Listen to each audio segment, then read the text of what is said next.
featuring cutting-edge encryption with robust communication chat capabilities. So thank you for joining this session for this product briefing. So SS Mobile Plus is a robust upgrade to SS Mobile, combining high-performance capabilities with enhanced security.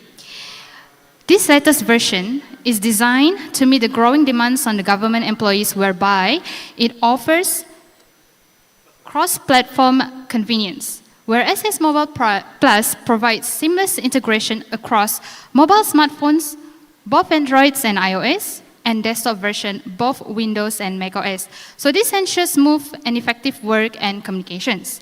Apart from that, SS Mobile Plus also features an integrated workspace.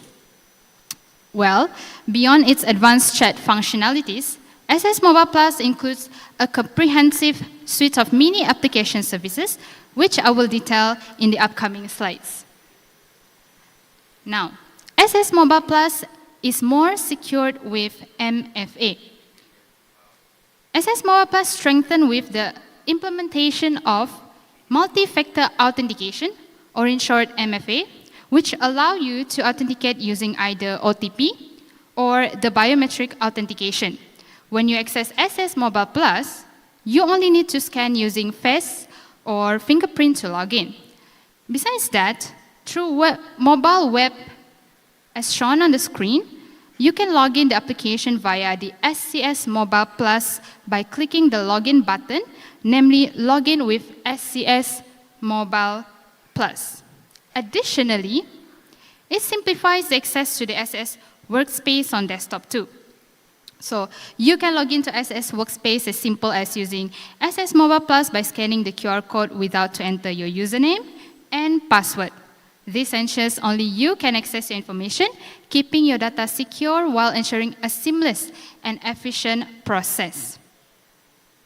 Now, moving on, SCS services can be easily accessed through SS Mobile Plus to perform daily work digitally.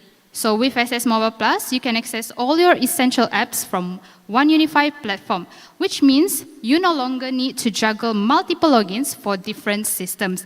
It streamlines your digital experience, making it more efficient. So for example, department heads approving staff leave requests will be quick and easy with the application. So staff can apply leave and you can approve with a single click.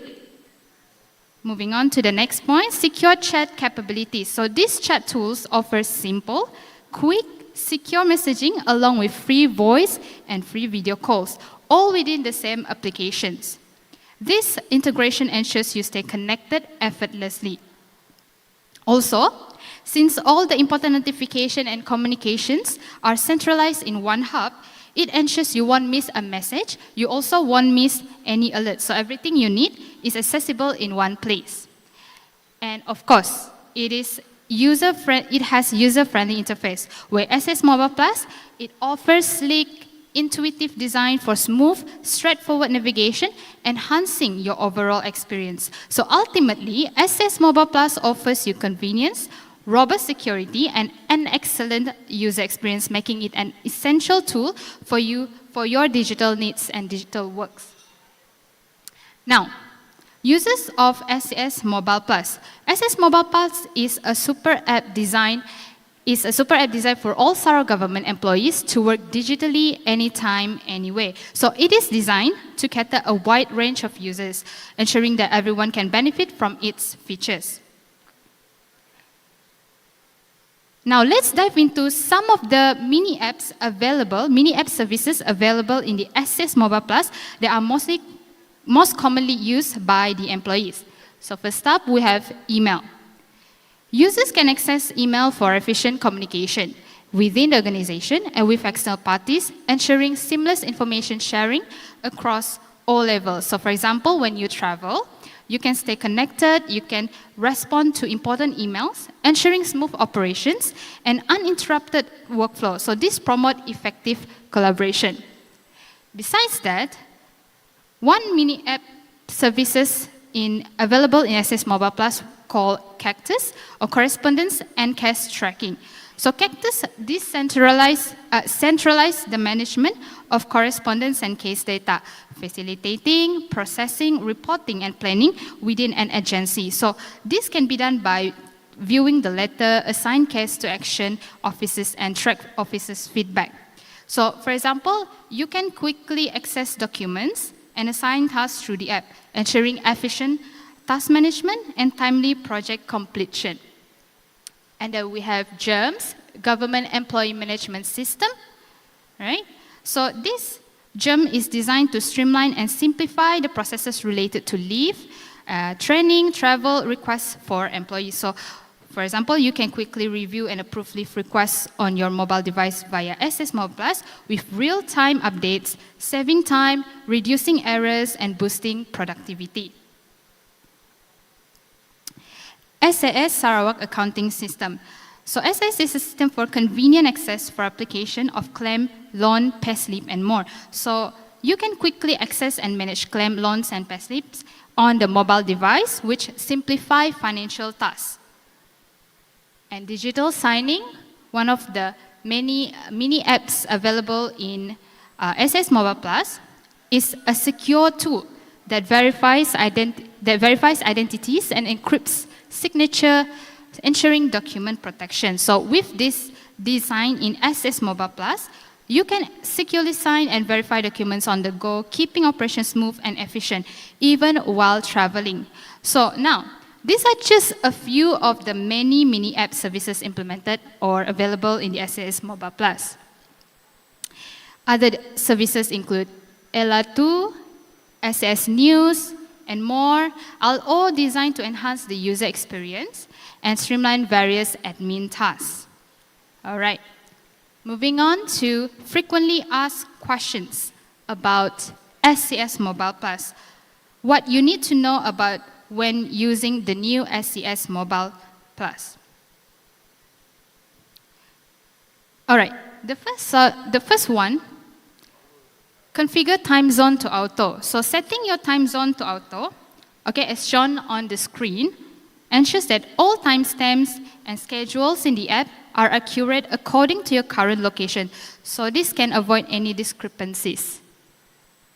Next, if there are LDAP or phone number duplicates, okay, we ensure you to contact our Design Support Center for assistance. So if you find that your LDAP or phone number information is duplicated in SS Mobile Plus, for example, a person has his or her own existing account and at the same time managing a shared account. So this may lead to login issues or synchronization errors. So therefore, to resolve this, please contact Science Support Center for assistance.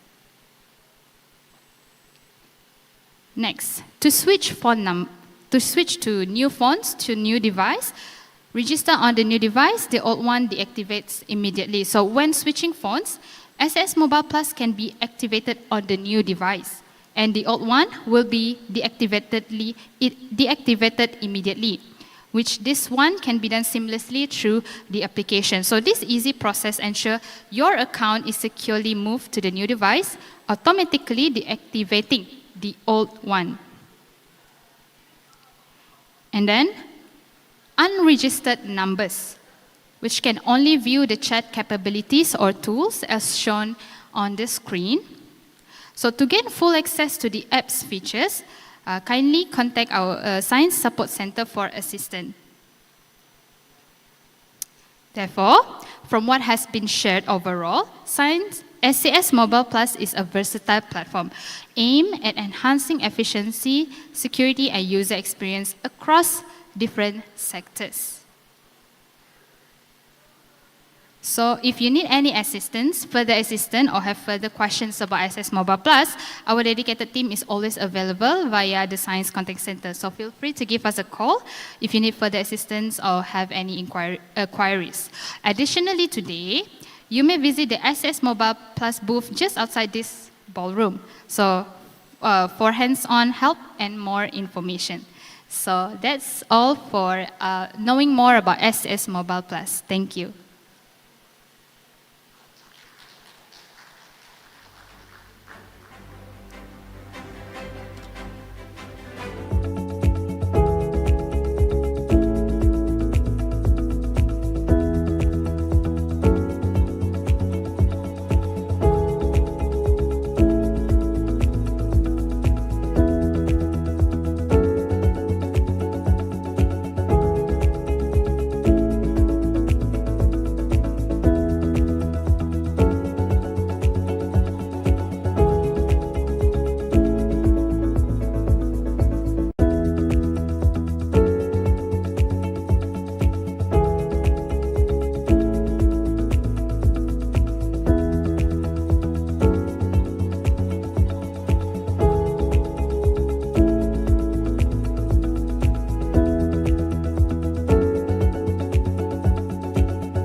Indah permai pertiwi tercinta, berbilang kaum hidup bersama, dengan tekad semangat membara, menggapai cita-cita. Kemajuan kini dimiliki, kemakmuran kita nikmati. Pemimpin terus mencurah bakti, kejayaan pasti dikecapi. Sarawak gemilang merdeka, rakyat harmoni hidup bersama. 2030 wawasan direalisasi, Sarawak berpendapatan tinggi. Bersatu teguh setia, sehati sejiwa senada. Jadi kebanggaanku megalah oh namamu, Sarawak maju makmur pertiwiku.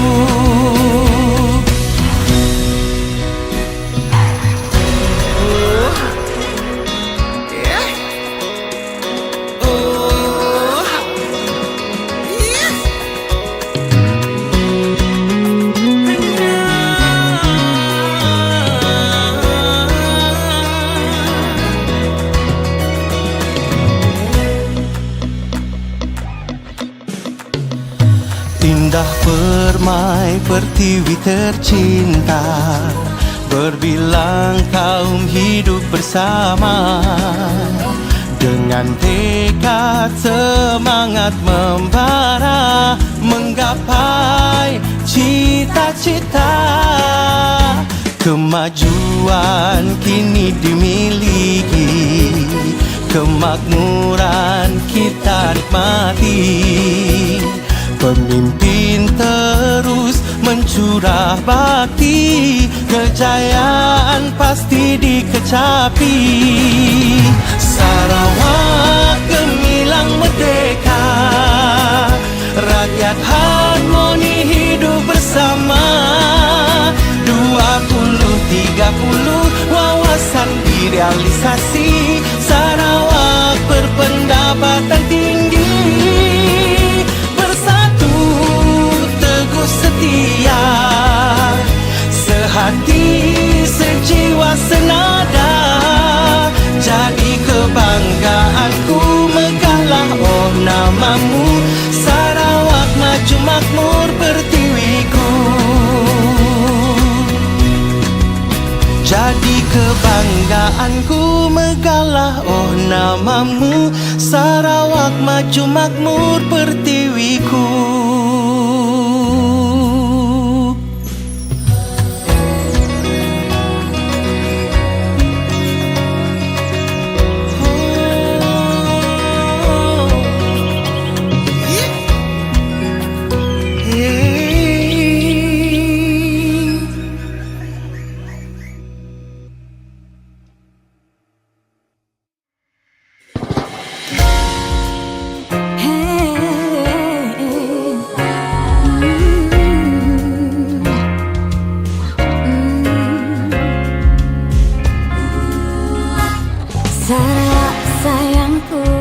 Kebanggaanku selalu, amanku selamanya, Sarawakku.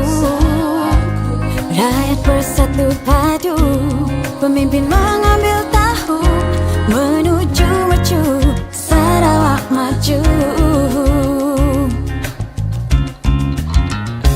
Kita anak Sarawak, sama-sama jaga Sarawak.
kebanggaanku selalu, amanatku selamanya, Sarawakku.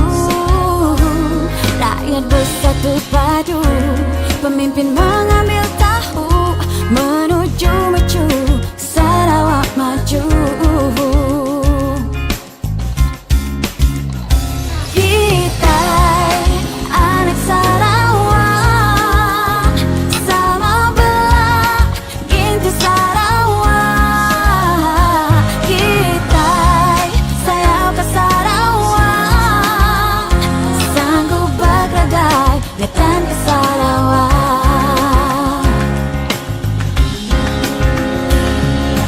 Sarawak, Sarawak, mari lakukan bersama.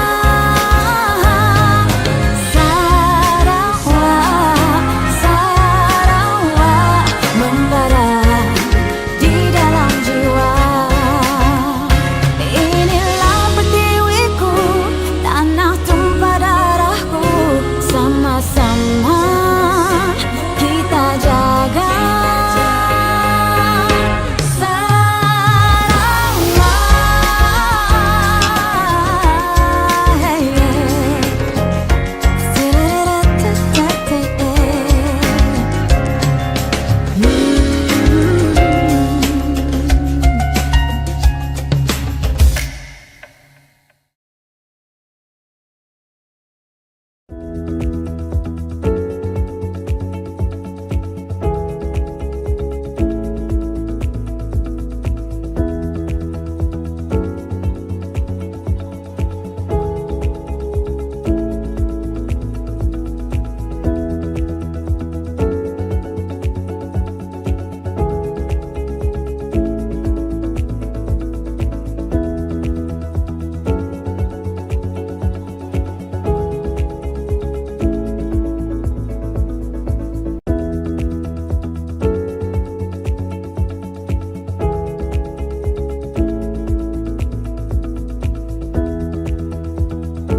ladies and gentlemen, we are excited to resume our program with a highly anticipated presentation by a distinguished expert in the field of ICT and digital economy.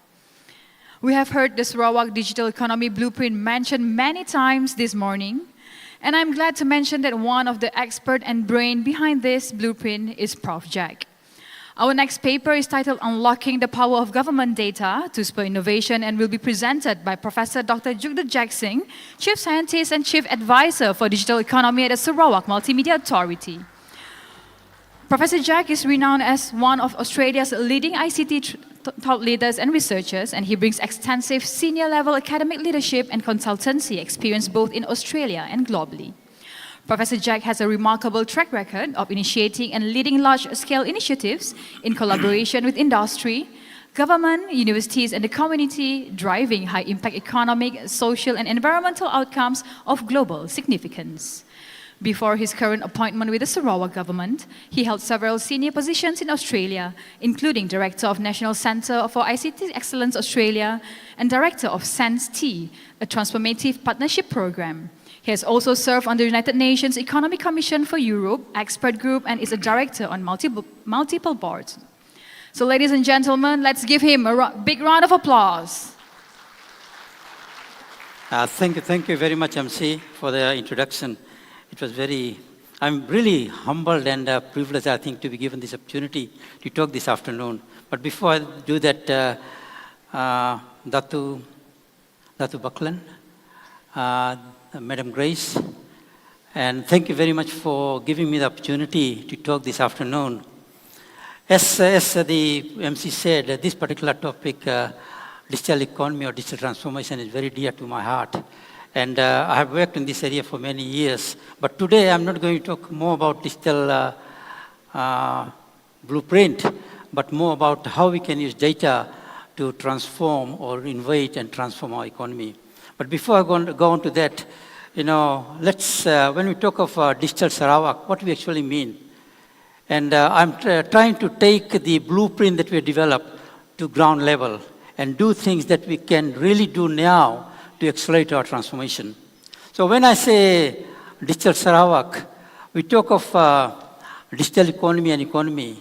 I very strongly believe that by 2030, there won't be any distinction between digital economy and economy. It will be all economy. Digital will be embedded in each and every sector that we don't have to talk about digitalization. It will be part and parcel. If the businesses don't adopt digital transformation, they might not exist. And we know many companies that has been the case. Most important that we are talking about today is digital government services. We have put a very high bar, and Grace is not here, but I think she will understand that we are saying that by 2030, we want end-to-end, 100% end-to-end digital services. And it's not going to be easy, but it's doable. And how are we going to do it? That's where partnership comes in. We have to work with the private sector and to make sure that services are delivered. Businesses will be digitally driven businesses, as I said, and if they are not, I can guarantee they won't exist. We know many companies in the past, they're very big companies, they don't exist these days. We might remember blockbuster movies and all that. It was taken up by Netflix. We might know Kodak, that does not exist these days, is taken over by iPhones.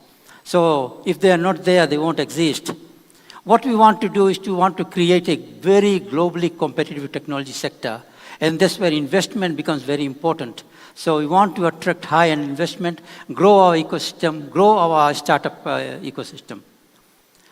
We can only achieve this if our workforce is skilled. So I think there's going to be a lot of emphasis, making sure that our workforce is skilled in this area. Only then we can maximize digital value. And finally, we want to make sure that we are cyber-secure and have the right environment so that we can foster economic prosperity, social inclusivity, and a sustainable environment. So that's what I mean by what digital Sarawak is going to be. Very quickly on digital economy blueprint itself, this morning Dr. Anderson did mention a few things, but I'm going to emphasize why this particular blueprint was developed. One thing, very important note, is the core driver or core enabler of PCGS 2030. It is a spillover effect, especially productivity, efficiency, and job creation. That's what it is doing. It's a spillover. The other most important thing that I see is what we want to do is to tap a percentage of the global economy flowing to Sarawak. If you look at Sarawak itself, we've got about 2.8 million people. is there a need to digitize? If you look at our own global, local economy, what we have to do, we want to tap in a global economy, global revenue flowing into it, because the target that we have put to ourselves is that we want our GDP to grow by 8% or 282 billion. We have to double it. So we have to tap percentage of that. And of course, look into digital investment and look at the new business models. But more importantly, what we're talking about today is how do I accelerate the ease of doing business with the citizens, with the businesses, with the public service. That's very important. That's what we're going to see, how digitalizing it will help that. And how do we going to spur innovation from data? And that's the topic of my talk. So I'm going to tackle these two and how this is going to affect the entire reason for why we developed the blueprint. Very quickly, let me give you the trend, what is happening in digital economy. From Oxford Economics, they did a study, and they found that by 2030 or 2025, the digital economy will contribute on an average about 25% to the GDP. Some countries will be accelerating at about 40%, some will be doing 5%, but on average, it will be about 25%. And that is equivalent to about $23 trillion. But this figure was based on that the global GDP will be about $96 trillion. By the way, in 2022, the global GDP was $104 trillion. So this figure is looking more like $30 trillion by 2030. And our target is, how do I attract 0.01% of that figure into Sarawak? You might say, why 0.01? 0.01% is about 130 billion ringgit, which will double my GDP, which will bring it to 282. So just attracting 0.01%, and the strategy is how do I do that, right? And this scale up is not because of ICT, it's because of data and technology. Technology like AI, technology like blockchain, technology like IoT, technology like cloud computing, and so on and so forth. So this is what is accelerating it. And we heard this morning from speakers about AI and other technologies, and that's what is happening. But are we ready? How do we capitalize on this? So that's where our readiness becomes very important. Readiness on technology adoption. Are we able to adopt these technologies like AI, like blockchain, to accelerate the digitalization program? Our innovations and startup ecosystem, because they are the backbone. Our workforce readiness. Are our workforce digitally ready? If not, then we have to relook into upskilling and reskilling programs. Our ease of doing business. How can we attract investors to come and work up here? How can we provide services to the citizens? Investment, very important. If you look at our PCDS and our digital economy blueprint, the core driver is investment. We want FDI and we want DDI. So how do you grow that? And of course the infrastructure, but there is always a leakage which is cybercrime, and we have to block that. So this is the trend, and let me very quickly go into what our pillars are. And this morning, Dr. Anderson did say what our vision and all that is. I'm not going to go into that. Especially our blueprint is driven on 5 pillars. First one is your economic growth priority areas. That is, we're trying to digitize all our economic sectors. That's our spillover effect, making sure it's more productive, more efficient, and creating more jobs. The second is growing our digital business. Here we are looking at investments. How do you get in high-end investment to Sarawak? How do you grow the startup ecosystem? That is startups and spin-ins. And of course, the red one is the important one that we're looking at today. That is our public sector and services. How do you improve ease of doing business? And I'll give you a number of use cases that later on, how we can do that. Adopting frontier technologies, and of course, building the foundation.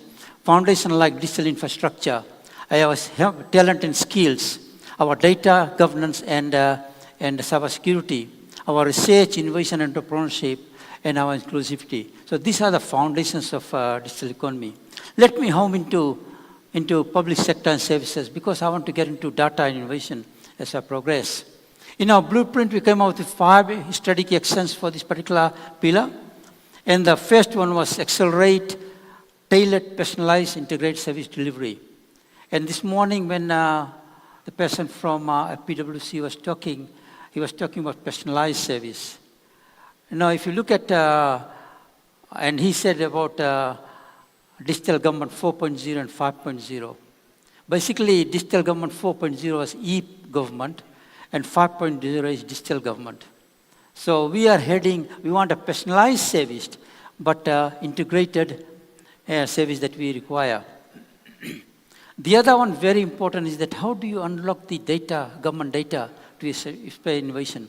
If I look at Sarawak, bulk of the data, about 12 terabytes or so, is all government data. Sorry to say, I think it is sitting in all different departments where the data source is. And this morning, our YB DATUK SS said about cases where he was asked for the information. He could not get it off readily because the data was freely available. He had to go to the particular agencies or the ministry to get data. I think in this stone age, we can't be doing that. So we have to make sure that the data is available readily. Adopting technology to spur innovation, and also enhancing public sector structure. Again, this morning, YBSS did say that our premier is running very fast, but I think he's also running very fast. When this blueprint was launched, this particular division was already set up. He was the one who split SSMU, right, into SCSD unit and STIU, because he saw the reason for digital unit to focus on digitalization of the government services. So this has been done, but this is an ongoing process. And of course, now we have to develop fit for service or fit for policies that are sort of going to foster digitalization. And especially when I look at AI, which is a very progressive or transformative technology, we have to make sure that AI is very responsible use of AI. The policies should be responsible AI policies, otherwise it has got pros and cons. And so that is very important. So these were the 5 strategic actions that is are part of the blueprint. And I will home into these ones as I go forward. Excuse me. I think these are the ones that I've highlighted is related to this. We want to make sure that 100% of the policies are in place. And we are targeting 50% of the government services that is end-to-end online. By 2027, there is midterm, we expect about 80%, and about 100% of the government cashless payment option. I know in Sarawak it is almost impossible to provide 100% to everybody because there are region areas that we won't be able to, but the option is there that people want to pay online, they can do all the cashless payment. We have got digitally literate society, but this is very important. You know, we're talking about data, we're talking about innovation, and we don't give time to our civil servants to really innovate. So what the blueprint says that we need to set up accelerator programs in each ministry and departments so that our entrepreneurs there, our innovators can use the data to come up with new solutions. So this is something that I think we have to and look into that. And of course, by 2030, we want to make sure that 100% of the government services are end-to-end digitally supported. Now, let's look into better homing, deeper homing to digital government. And I think the State Secretary did make this comment. The digital government should not be viewed, or public service should not be viewed as just doing the prescribed job. Public service should be engaged in entrepreneurship. And that's why when we put the outcome, that we target outcome by 2027, is that we want entrepreneurship programs or accelerator programs in each and every ministry. So we got to be innovative. And we got the talent, we got the brains. We got 16,000 or so public servants, right? you make use of that talent, we can come up with innovative solutions. So that's what the mantra should be. Now, we talk of digital government 4.0, 5.0, and this morning our State Secretary did mention about typewriters and all that, clicking typewriters and all that was happening. We were in that area, analog era. And he said about 10 years back.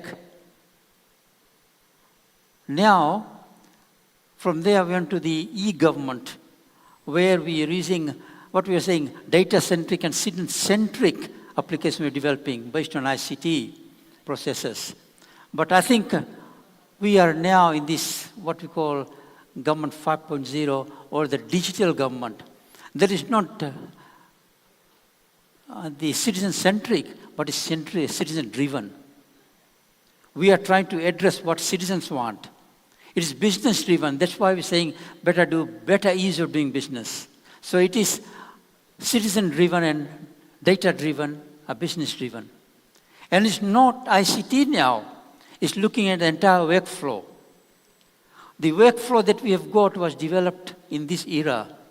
The workflow might have 10 different processes to get an outcome. The workflow that we look into this is a digitally driven workflow.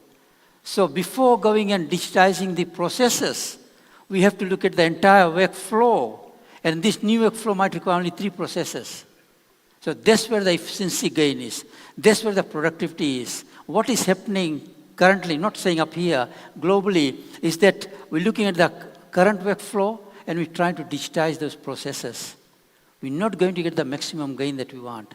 We have to first of all look at the workflow itself and see how we develop a new workflow in the digital era, and then try and digitize that workflow, because the new workflow might not require so many processes. So I think that's fairly important. So what is digital government, a framework? This is a framework from OECD that was developed by the OECD. Basically, I think we have spoken about this. It is basically digital by design, and that's where I'm looking at the workflow. When looking at digital by design, the workflow will be quite different from what the workflow was for each government. The number of processes required might not be 10, 20 processes, might be only 3 or 4 processes. So that's what we have to look into. It is data-driven public sector. It's no longer, hearsay, it's evidence-based. Government acts as a platform now. Rather than government providing services, it's a platform. And it's a user-driven. So that's what the new government, digital government framework is. I'll give you an example. It's a very good example of what digital government looks like. And I'll take an example of Singapore. And sometimes it's not ideal to compare with Singapore, because Singapore is a city-state and things are very easy to do up there. If I look at Sarawak, it's not a city-state. We have to provide the services which in certain cases is very, very difficult to provide. But anyway, looking at Singapore, they took into who the service is for, what the service is supposed to be, and how it is going to be done. So the who is citizens, business, and the public service. That's what the service is for. And how it is going to be provided, that is basically integrating policy, processes, technology. It's an integration process. At present, we see policy is saying something else. We're not taking technology into account. So we have to start looking at the technology, process, and people all together, and then coming up with the policy statement or the workflow that takes into this account. We have to make sure that services are citizen-driven and meeting the citizens and business needs. And also, it's co-created with citizens. We should not be developing a solution or a service without getting the feedback from the citizens and the business. And this morning again, why we, as I said, that we should be getting feedback from the users, feedback from the citizens, and then updating our systems so that it's fit for service. So it is fairly important. And similarly, when it comes to what we're going to do, is this some of the areas that we look into. But interesting thing is the scorecard, how this Singapore has performed. But in 2021, they had almost 100% of the service end-to-end digitized. I think again, I'm reiterating that we can't directly compare with Singapore, but you see what had happened. By them taking that approach, they were able to do that. And 98% of the e-payment system was in place. But these two are fairly important. The citizen feedback and the business feedback. It was 83% satisfaction rating from the citizens and similar from that. And that's something that I think we should be doing when we look at our digital services. That get the feedback from the citizens, get the feedback from the government. They will tell us how well we are doing, and we improve our system based on that. Because that is something that I think has to be, feedback is good for us. And I think that's what we need to do. But another very important thing that I think should come out, in Singapore, 70% of the government eligible services are provided by the private sector, commercial companies. 70%. What is happening? It's creating competition. It's creating innovation. It's creating better service. So I think opening it up makes our system more efficient. So I think that's what they did, and I think, and I take the example of Australia, use the same model. You look at Canada, you look at US, you look at Scotland, they're using all private sectors to coming and joining with the government. So it's a PPP model, public-private partnership model. In our case, we have got science as a private sector, it's a GLC company, together with others providing that. But I think we have to see where is the best model to do that. And training is there, plus technology, AI and LLMs and all that. And this morning, I think the gentleman did mention from PwC that the large language models that ChatGPT or AI uses is very much Western models. They do not take social side of things. They do not take cultural points, which is problem to Eastern society. So we have to look into our models, how best it fits into it. Otherwise, it will be very much Western-driven approach into Eastern. We can't have that. So we have to look into all those sort of things when you're preparing that. So this is an example of digital government, and we can learn from this sort of thing when we are going forward. Now look at, I'm to talk about data, right, and innovation. So what I'm looking at, how do we maximize the value of data how do I maximize that value? I got the data sitting everywhere, but how do I maximize the value? And to me, there are a number of enablers. First thing, I need to know the data governance structure and management. If I cannot properly govern and manage the data, then I cannot make it available to the public or to other. I cannot share. Because a high risk, there might be a lot of sensitive data and will have other detrimental effects. So first of all, I have to make sure that I develop the proper data governance and management framework. Number one. Number two, I have to make sure that I have got the right policies in place to maximize the digital value from data. We have got a number of policies, but it's very hard to find. And I have seen policy documents, there are 80 pages. Nobody is going to read 80 pages. You look at a standard policy documents, might be 3 or 4 pages only. And I'll give you some examples of what we can do. I'm not saying the policies are not there, but a lot of time what happens, the policies are minuted, but they're not properly documented. So I think what we need to do is look at do a proper audit and do that. Technology adoption, cyber security, talent and skills, and innovation ecosystem. If you don't have the right innovation ecosystem, how do you innovate, right? We need the infrastructure, we need the support, we need the funding, and all those sort of things. So we need to do that.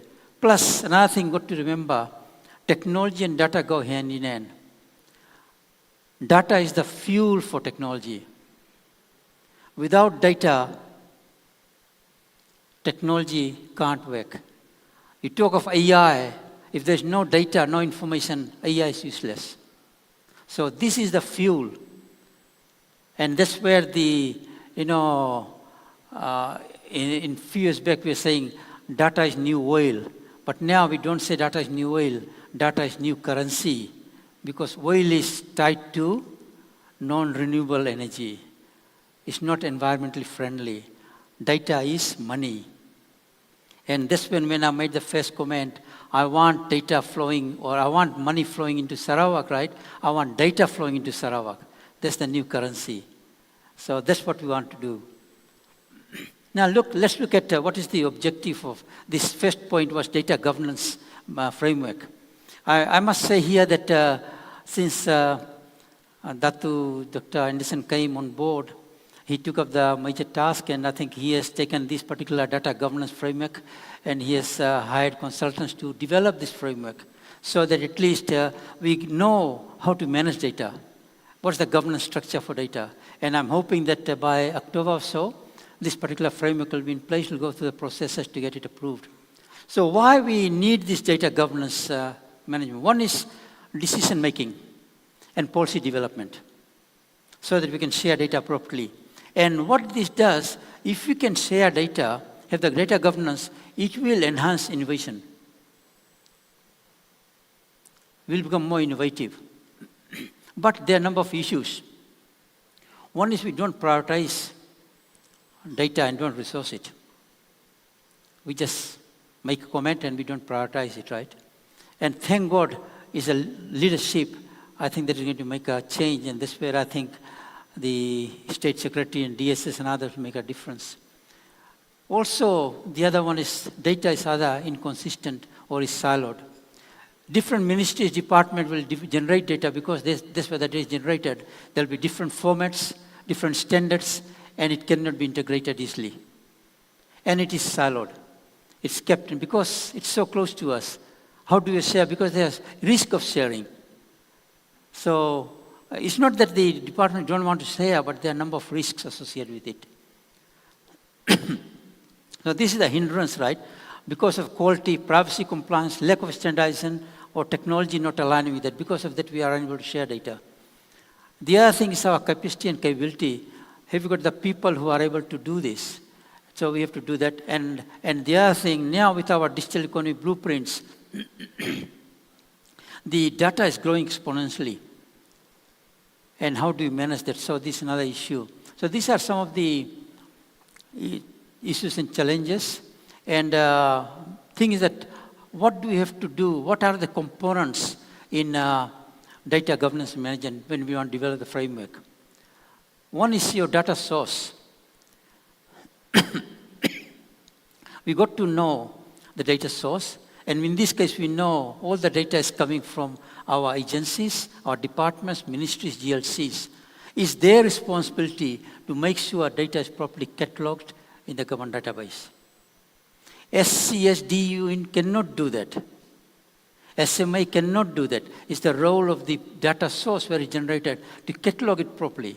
You have to make sure that a common standard is used by all these agencies so that when I want to share data from land and survey with the data from, say, MUT, then I can easily integrate it because they're on the same format, same page, it can be shared. At present, we all use our own standards.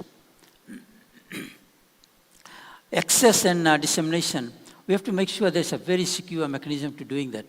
There we have to classify the data. We have to make sure saying that this data can be shared, this data cannot be shared because there might be very sensitive data that cannot be shared. So that was got to be classified and categorized accordingly. The infrastructure got to be there to support that. Transparency, this public register for data integration and risk assessment. Because before we start sharing, we have to make sure that we do the proper risk assessment before we can do that. So all these are the components when we look into data governance and management. There are some more. The compliance and auditing. We have to make sure that the audit is done to ensure that compliance with the privacy laws and security protocols, that when we start releasing the data. Data linkage integration, analysis, insights, improvements, and eventually come with a governance framework that sort of gives a clear policy, procedures for data access, use, sharing, compliance, and so on and so forth. And so this is what we need for before we can effectively make use of the data. And I'm hopeful, Dr. Anderson, that by October we'll have this through the system and then at least start sharing the data the way we should do. The other second was the data policy. Excuse me. As I said, there are a number of policies already in place. But we got to know what those policies are. Policies are public document, so that public can access and know what has to be done. So we have to develop the policy in a way so that it's easily accessible. At the same time, it is easily readable by the public. By public here, I mean the society, different departments and so forth. So we have to look at the data quality policies, data protection, and information security policies, that is your cyber security, metadata policies, how do you sort of disseminate that data, data management, data interoperability, and architecture and modeling. So we have to look into all these policies. As I said, there are a number of policies there. What we need to do is to do an audit of what we have got in stock, where are the gaps, and then come up with those policies so that we have a complete set of policies that we can make it public, saying that this is our government policies as far as the data governance and management is concerned. I'll give you some examples of policies, right? This is a policy looking at reference data management. And when we develop policies, there are 4 things that we look into. One is, what is the guiding principle for developing that policy? Number 2 is the policy statement itself, which could be just a liner. The other one is, what are the standards to be used for addressing the policy, and what are the processes? So the whole document for this particular policy might be 2 or 3 pages only, not 80 pages or 120. I think the other day I was talking to Mr. Adrian, right? He said he's got a policy document with 107 pages. And I said, how do I find what the real policy is? But it is embedded in there. So what we have to do, we have to revisit and make sure that we reformat it. In this particular example, basically what we are saying that the data is a strategic asset. It has to be managed through the entire life cycle. After some time, it might become of very little use, but how do you delete it and all this should be part of it. It should be integrated with the government business processes.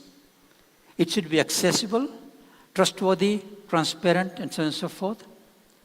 And so these will be the guiding principles for developing the policy. And the policy statement might read, identify and manage critical reference data along with the code mapping across the critical applications.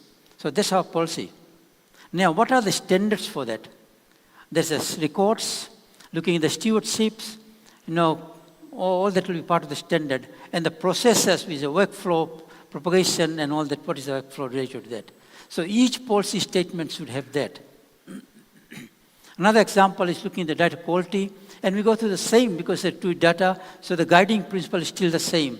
But we look at the policy, standards, and all that, and come up with the formatting of that. So these are some of the examples that I think we have to look into and develop a comprehensive policy set that can address that.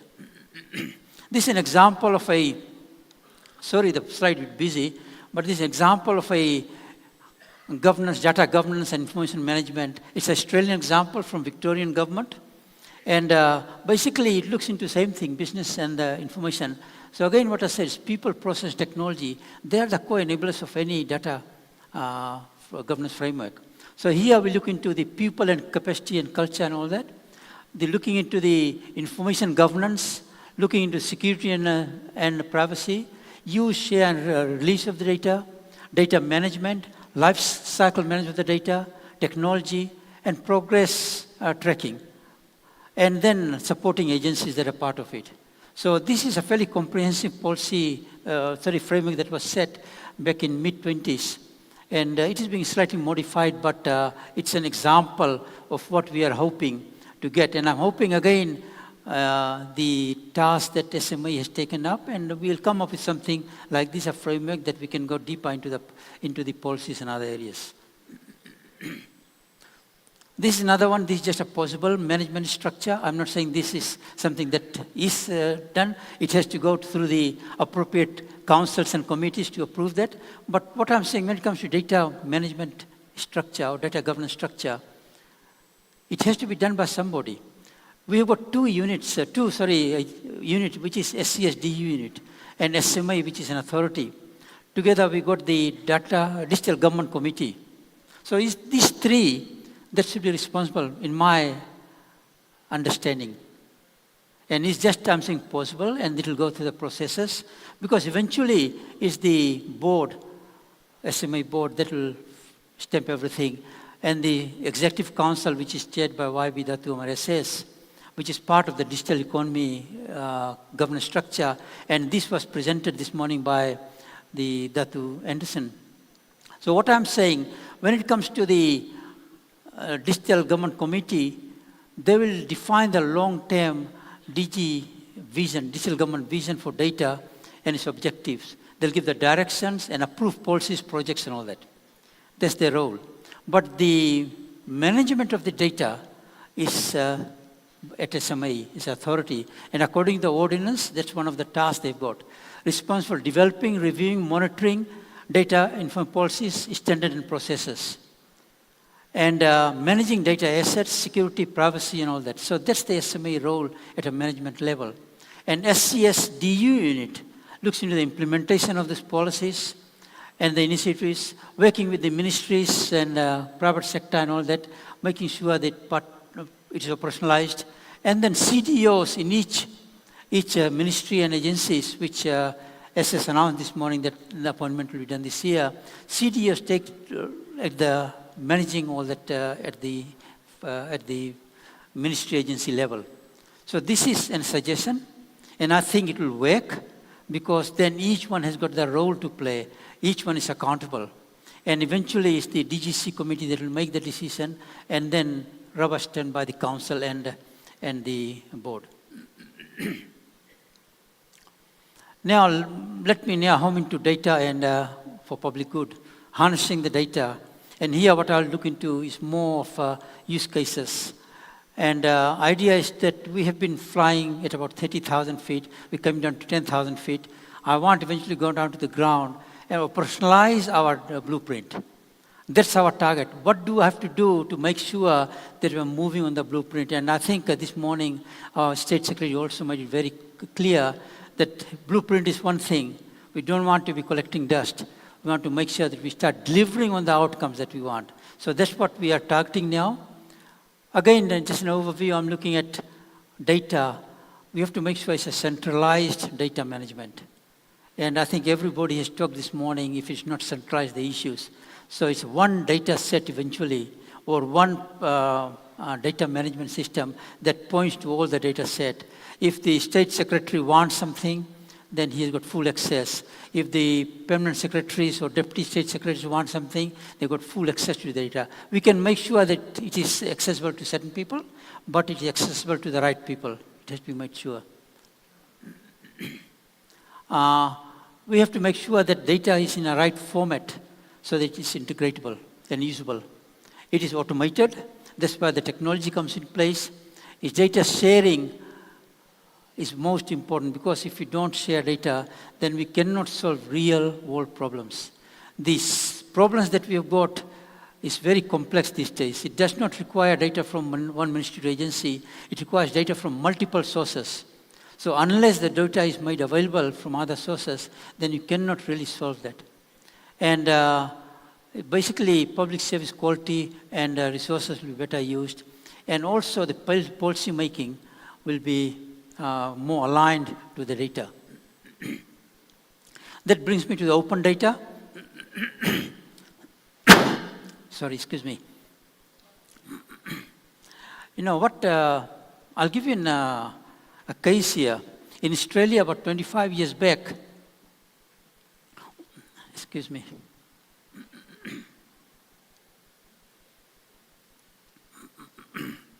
In Australia, we had, about 25 years back, we had similar case. All the ministries, agencies were creating data, and our government-linked companies. And the data was all held by those agencies. So government decided that we're not making the maximum use of the data, we're not creating the maximum value. They appointed a data commissioner, what we call in Australia, and then that commissioner sat down with all the agencies and then started classifying the data and categorizing, saying that, okay, you tell me what data you cannot make public, what data is not sensitive, you can make it open to the public. So we went through that exercise, and what happened, in the end we found out about 70% of the government data we could release to the public. And out of that, what happened, new applications and new developments came out. The whole startup ecosystem grew because they had data to come up with new solutions, new platforms. So that's what we are saying, that, okay, if you make the data set accessible to the public, and it might not be within the government departments, we can come up with new solutions, new very innovative solutions. But we have to have the ecosystem for that. Same thing for economic growth. Businesses will have the insight of the market, insight of what citizens want. They'll come with better products, and also efficiency. I just take one example of smart city, where data sharing can really solve a lot of problems, like smart mobility, public transport. We see congestions every day on the road. If I could share data of the traffic flow, the road maps, I can start advising which road is no traffic. Start advising the drivers. Because sometimes you might say, how do you get the data? The cars might not be smart, but the people are very smart because they carry a smartphone in their pocket. A smartphone is linked, you know that, right? I can get the data from any car. As soon as the phone moves, I know the car is moving. If the phone is stationary, I know the car is not moving. So we can map all that up very easily. We've done that in Australia. So now, before we had sensors all over the place, now we just use the data from the phones. And then map basically the traffic flow. And basically, mobility, parking and all that can be very easily addressed. We can come up with very innovative solutions. Environment, energy management. Energy cost is going up. And air pollution, all that is going to be affected because more industry is coming up. How do you monitor that? If you make that data available to the public, they'll come up with solutions. We can use that. Create jobs, make an economic impact. So is the data, same thing in services and healthcare. What I will do now is look into the real. I want to come to the ground and say, some of the things we are doing already, some of the things we could do. And this is based on what little knowledge I've got about Sarawak. First one, I think we hear that nearly every time, right? Water pipe bursting. And what happens when the water pipe bursts? It causes social and economic impact. Thing is that it's not that agencies don't want to fix the thing, or not ready to fix it, but it's that we don't know when the pipe is going to burst. If we exactly knew that the pipe is going to burst in 3 months' time, we're going to do something about it. So now with the data and the technology, we can predict it. So that is called AI-driven predictive analytics. So if I get the data sources, historical failure data source, pipe attributes, that material and all that, also the environment, because say if I take water pipes, right? When they were initially varied, tunnels were dug and put in. Slowly, roads crept into it. So the pipes are sitting on the road. Different type of traffic flow is there, so a lot of pressure. And the pipes were probably terracotta or cement pipes. So now, knowing all that, operational data also like pressure, flow and all that, I can combine all that using AI tools. I can predict what is going to happen to this pipe. Current maintenance program is time-based. I've laid this pipe, I know the physics and chemistry of the pipe, I'll say, okay, 10 years' time, I have to replace it. This does not depend on that. This depends on the actual, what is going to happen. So I'm able to predict that, and then accurate prediction of the pipe replaced, predicted and replacement done. This had been done in Australia. A number of countries use that. And what happened when we made the data available to the public, the ICT Center of Excellence that we were running, we came up with this platform. And now this particular tool gives about 92% accuracy. I can predict on a heat map, the pipes will show me red, orange, green.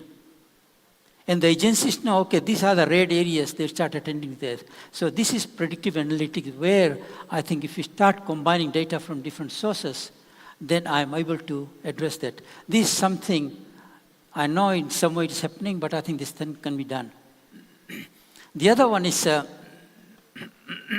excuse me, ease of doing business, investment.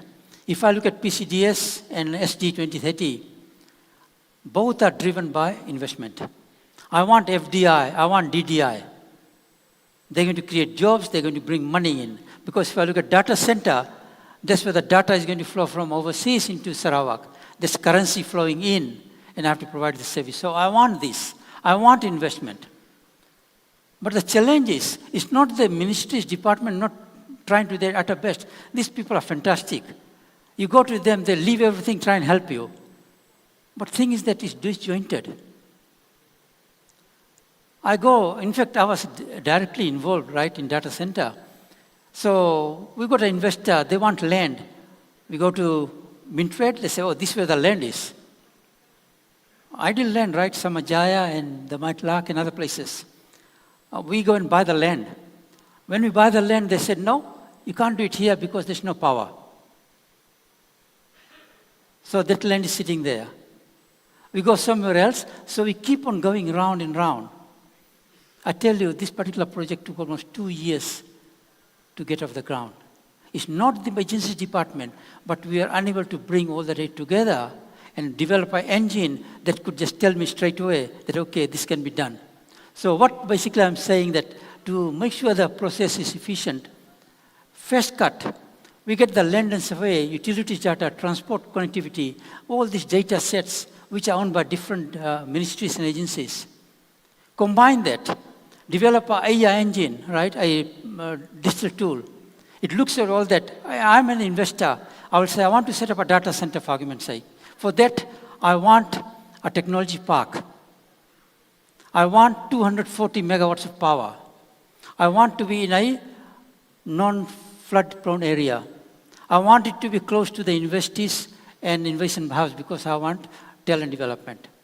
So all that data, and I want close to the airport and seaport because I have to transport huge equipment. So I, as an investor, can put that in. This tool will link all the data, look at what the government policy is, and within days, it will say, okay, I got a land technology park at Samalaju, you got power there, submit your application. Instead of waiting 2 years, I can do that within a month. And that's what data can do for us. So that's what this is all about. I'll reduce time for FDI and DDI, increase investor confidence, right? I mean, I'm sure one gets, within 3 months, we give a tick, they will go and tell everybody, go to Sarawak, that's the place to be. And again, increase our GDP and all that sort of thing.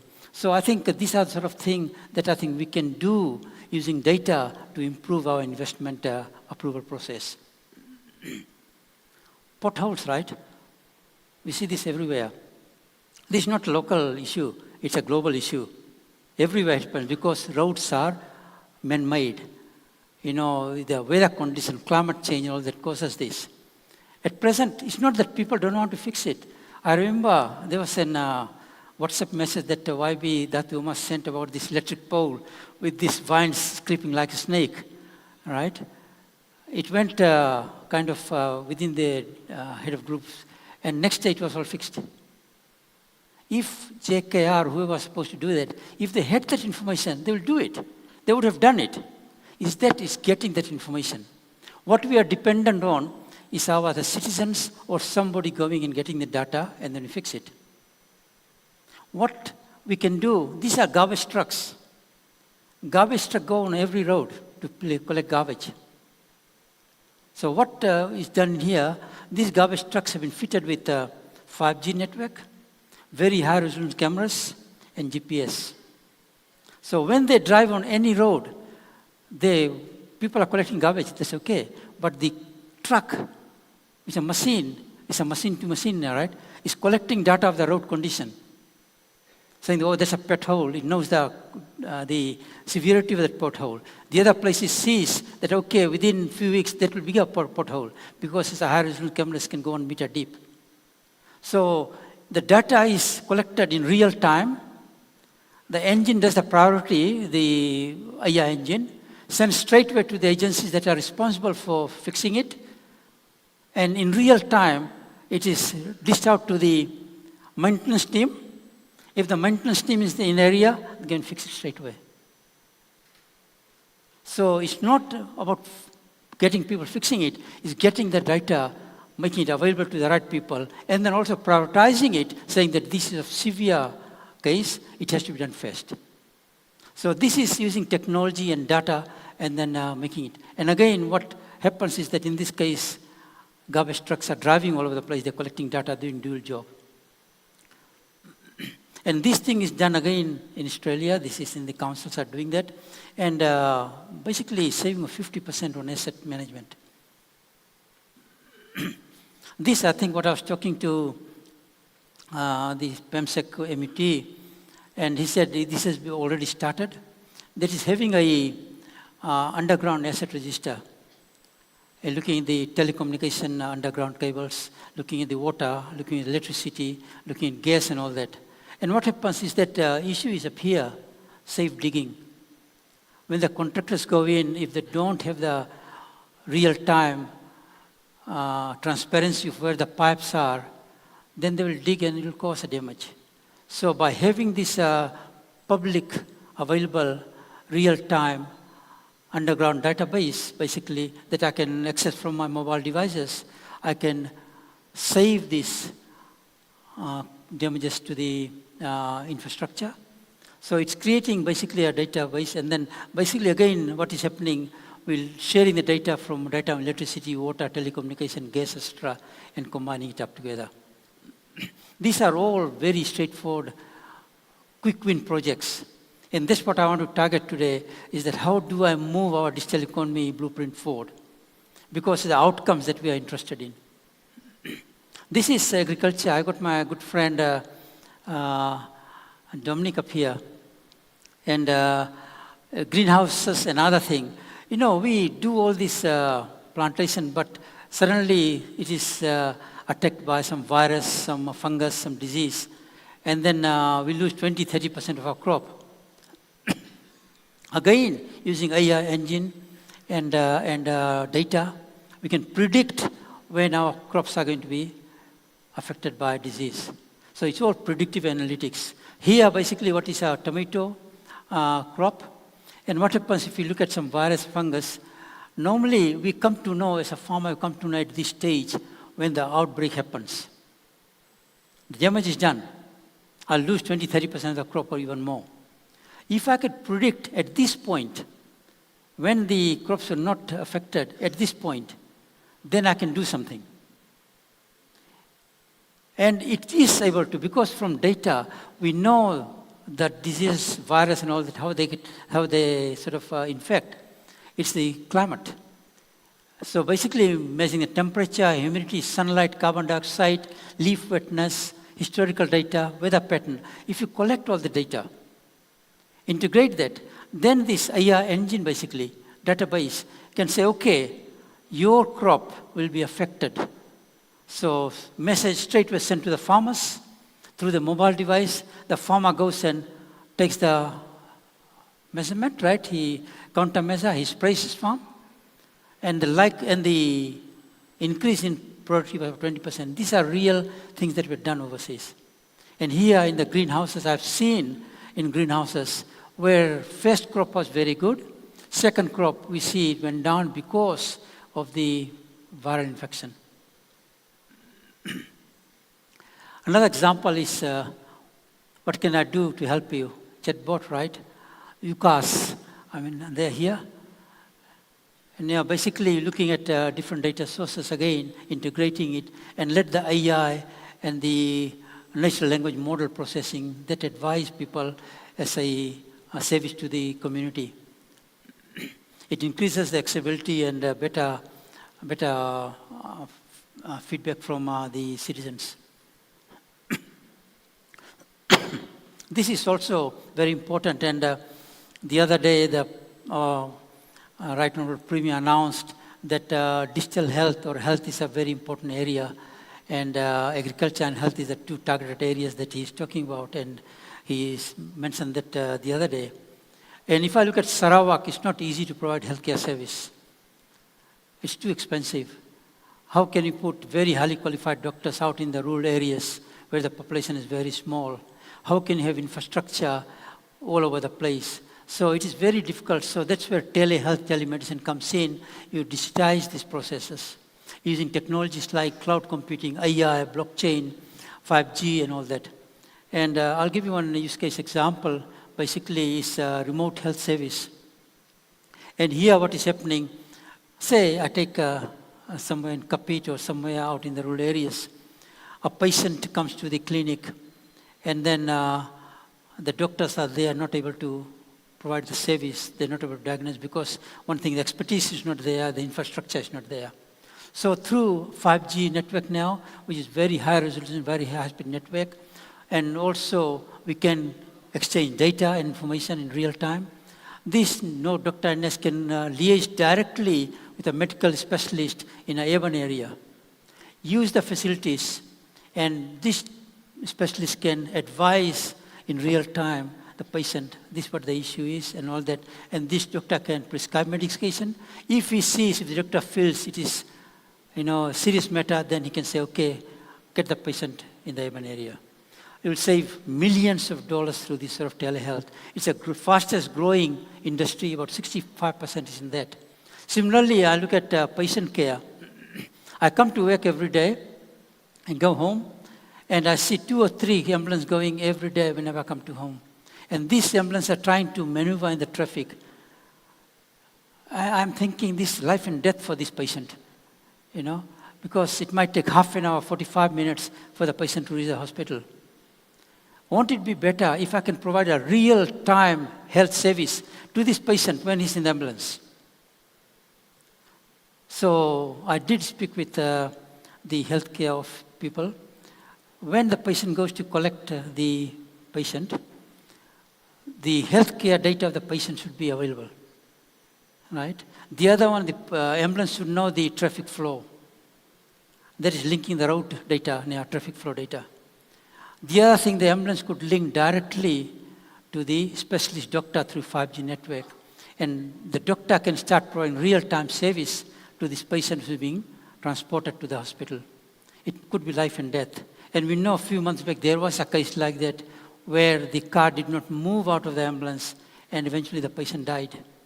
So these technologies are available, the data is available, we can address that. And they are very cost-effective, very low-hanging fruits, and we should be doing this sort of thing. And this is tied to the similar thing, right? A public health early warning system. Dengue fever, COVID is gone, but there might be another similar sort of, but dengue fever, rabies and all that.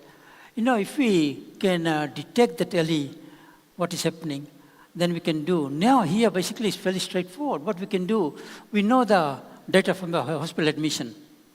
We know the people going to the chemist buying medication. We know the media, social media talks and all that. If we can start integrating those data, we can come with a solution and sort of predict an early warning system that, okay, there's a dengue fever on rise in this area, and we can address that. Similarly, I got 2 minutes, right? Personalized education plans. Providing tailored education experience to students. You get students there with different background, different socioeconomic background, and different supports they've got. And it becomes difficult for all students to be in par in the class.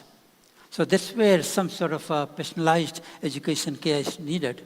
And easily we can sort of integrate data from student performance record, attendance, extracurricular activities, socioeconomic indicators and all that, and then come up with a solution that is a very tailored learning experience for early intervention for risk students. And then the solution doesn't need to be locally. The content can be from anywhere. There are a lot of contents globally available. we can tap into that content and provide that service. And the benefit is for the academic performance of the student. These days we talk about no teachers or lack of teachers. With online delivery, we can have teachers from anywhere providing that service. And I think that's the sort of approach we should be taking. Similarly, lives of families, right, improving, especially ministry from women and that. People, problems with poor health, domestic abuse, addiction, school attendance, unemployment. How do you address all that? How do you address this intervention? What happens, we look at that particular patient and try to address that. It's a bigger issue. We have to look at the whole family demographic. We have to address that rather than looking at that particular case only. So it's a more holistic approach. Basically what we do, look at the human attention data, performance, employment, antisocial behavior, healthcare, crime and all that related to that family then. And then pick up, see what is the intervention required. And these AI tools can attract the data and then analyze that for you. So these are some of the things that we can do with the present data. And another one I got in energy efficiency. These are all doable now. I'll skip all this. Another one is modernizing of energy sector. Our present energy mostly, is hydro, very stable. As soon as we go into more non-renewable, we're getting into solar, hydrogen, and others, and wave and wind. They are very unstable energy sources. That will put a lot of load on our network. And that will have a critical issue. So we have to make sure how to balance the load, especially on our network. And that's where smart grid and digital management through AI will come into it. And we provide that sort of service and address the low carbon emission that we're looking into. Bridge maintenance, I think this is happening, right? This is an example from Sydney Harbour Bridge. What happens is that there are a lot of maintenance. This is more than 100-year-old bridge. So what was done, we got sensors embedded into this bridge. 2,400 sensors. It collects data in real time and then start predicting anomalies. If there is something not right from vibration and all that. And then it predicts, saying that this is not right, advises the maintenance team to go and look at this because this bridge is not behaving well. And what happens when they get that information is predictive. Remember that it's not going to happen tomorrow. It will happen probably 2-3 years or a few months. So when the bridge is not being used overnight, the maintenance team will go and attend that with least disruption to the bridge. And basically it's a 24/7 monitoring. It reduces maintenance cost and other things. So way forward, this is my last slide. I think what we have to do is make sure we come up with the data governance and management framework, because only then we can maximize the value of data. We have to formalize the data governance structure, because that is very important, how we're going to manage the data. We have to do a data audit policy and come up with the gaps where the data is missing, so that you can do that. And I think ministries and agencies have to carry out data cataloging and classification process in partnership with SMA and STU, because they are the managers. Same thing, I'm hoping that ministries, agencies can set up accelerator programs so that we can exploit the data value, so that we can innovate new solutions. And finally, I think human capital, we have to make sure that people are there to do all this. It's going to be an ongoing process, and we have to do that. Thank you very much. All right, thank you, Professor Jack, for your presentation. We open the floor for any questions. Anyone who would like to ask any questions to Prof. Jack?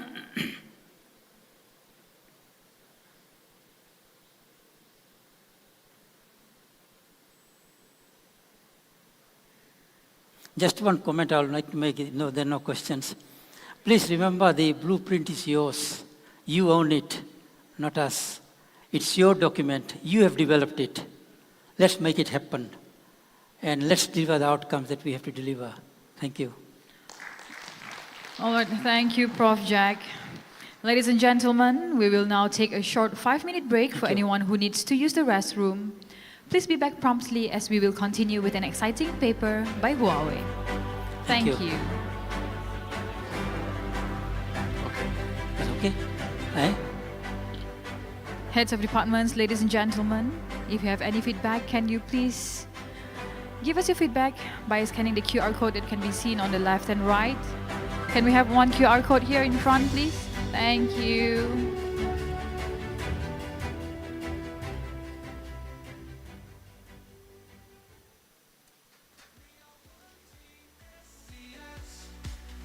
We are one team SCS.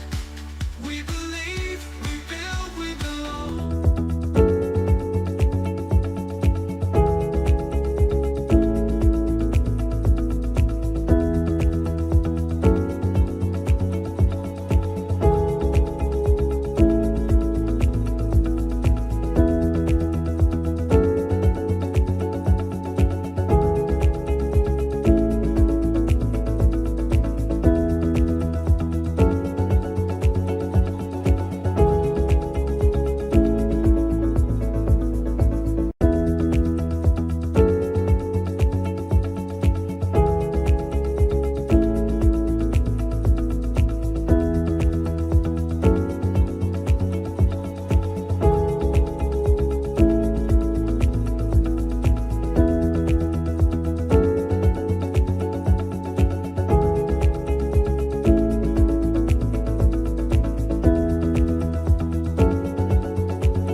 Thank you.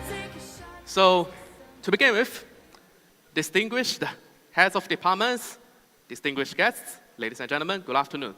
So, it is my great pleasure to introduce you the topic about how digitalization truly serves people. So, this analysis of public service system. To begin with, we have bad news and a good news. So, bad news first, as always.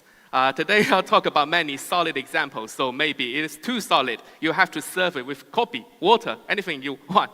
But the good news is that I'll try to make it much acceptable to everybody, so that you come home today, you can say, well, today, someone from China told us some interesting things about digitalization, even though he looks like a broken stockbroker from London, I don't know, from anywhere. But the thing is that, what I'm trying to introduce you today is about how we really serve the people with many of these lively examples. But first, about myself. So the overall contents, actually. So to begin, we divide today's information into 6 parts. The introduction, China's digitalization stages, history, exact measures, successful cases, and some takeaways that we think might be useful for you for Sarawak. Okay. So you might be wondering, the speaker looks like a 16-year-old from a high school. So actually, I'm 60 years old. I'm practicing Chinese Kung Fu, Tai Chi, to keep me young. No, seriously, the reason why I've been chosen to present this is that I'm very lucky. I'm very lucky to be in this wonderful place. Now, but anyways, the real reason is that lucky is the real reason, but actually, I was in charge of the overall service workflow design back in Futian, Shenzhen. Futian is the core district of China, of Shenzhen. Later, I'll tell you how we exactly do it. And then, I'm also supporting the digitalization of both government service and, industry park. And now I'm working as a solution design engineer, which means that we integrate all the technologies, combining with local practices to make it more acceptable to, different kind of circumstances. We have 2 questions at first to introduce everything today. So with one simple answer. In China, what are the things people complain most about their government? And what is the most, disliked job position among civil servants? The answer is today's topic, public service. Well, this is the case in China, but I don't know about other countries. Anyways, before we dig this topic, we first give a definition about it. So in most brief form, public service can be divided into how government serve the citizens and how government operates the city. So on the left-hand side, government service and public opinion handling. On the right-hand side is the smart city. One by one, I'll tell you about it. So back to the question, why public service being this, answer? The first thing is about the nature itself. So people deal with public service most of the time. Normal citizens don't go to the foreign diplomacy office all the time, but they deal with public service. They pay their water bill, they pay their social security, their neighbor is noisy, all the things they come to the government for help. So the sheer number makes it very hard workload for all the civil servants. Thus, traditional solutions also prove to be slow, less effective. Imagine that you go to a place, they tell you, you come back tomorrow. You go again, they tell you, you come back tomorrow. All the time, and you say, well, forget about it. I'm gonna have a fight with you. This is so crazy. Now, this is a problem. And the third thing is about the working pressure. So civil servants themselves, you can ask your subordinates, you can ask your colleagues, either if they deal with it, do they have a high workload? I'll give you the example, the numbers that we have in China about the workload. 4 numbers. The first number, 700. I don't know the situation in Malaysia, but does anyone here work as a judge before? Now, in China, we have civic judge who can deal with more than 700 civil cases, not like those traffic police simple cases. Complicated cases, 100 pages, hundreds of pages for property, for management, millions of yuan. Every day, every working day, in extreme situations, they need to process 3 legal cases. Or just like randomly, so much working pressure, right? The 2 numbers in the middle, 10 times and 0.9% comes from Shenzhen, the place I was born and grew up in. Shenzhen is the absolute economy center of China and now around the world, with 24 million residents right now. almost the population of Malaysia, which is crazy considering the density.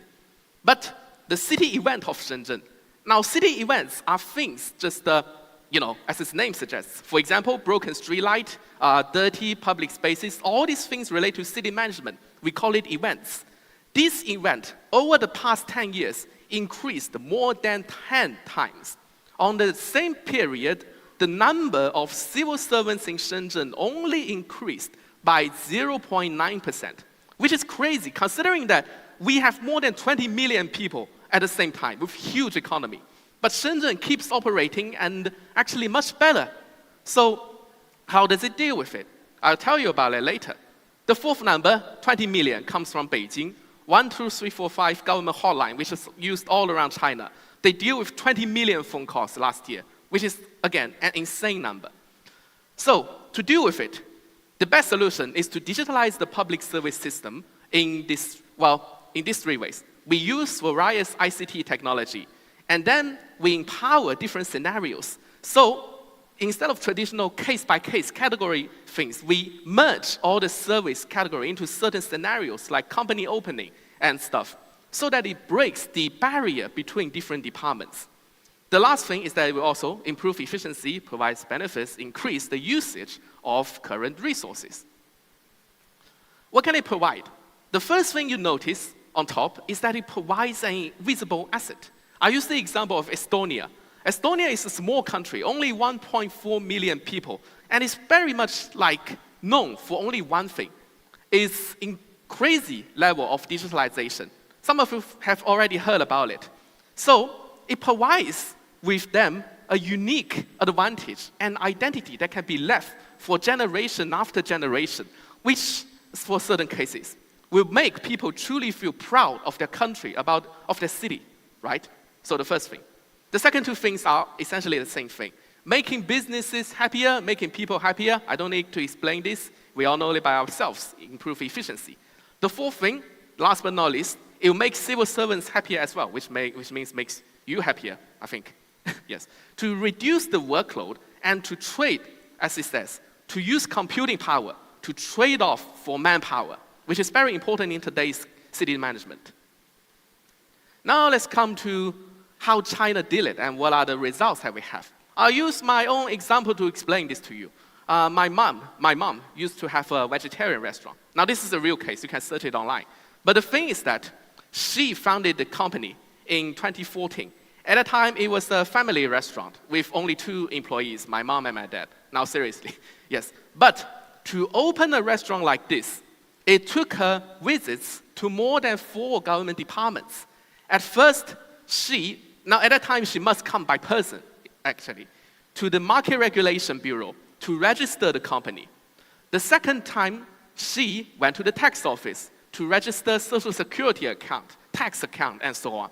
The third time, she went to the hospital to apply for health license. The fourth time, she went to the public safety department because restaurant is related to public safety, right? 4 times, and the whole process time actually took her a month. Just a two people restaurant. And now, actually the restaurant closed a few years later due to relocation. So she set up a new restaurant, 2020. Well, unfortunately, nobody predicts the future, so you know what happened next, but forget about it. So after digitalization of government level at that time, she used her mobile phone. I helped her register the company. The whole process is done on one super app, only took less than 30 minutes. Imagine the time and effort, the differences between it. This is the real solid example, one of the many I'm about to show you right now. The second thing is that about intelligent city. Remember that we divide into 2 parts. The first part is about service. The second part is about city operation. On the left-hand side, you see some of the main examples of China's intelligent city. City IOC, which means Intelligent Operation Center, the brain of a city. Video analysis. Now we use this existing camera system to provide public security to all the city. And we combine it with AI algorithm to let it report the problems without human intervention. The third thing is IoT system. We connect so much IoT devices that every step will be recorded so that it can be reported as well. Later I'll explain this in detail. Intelligent grid is a new invention in China. In mega cities, like, for example, in Beijing, Shenzhen, we have more than 20 million people. So we divide a big city into many of a small grid. One grid contains about 1,000 to 2,000 people. And we hire a grid member for the government to do census, to do all the statistics, to do all the government day-to-day services.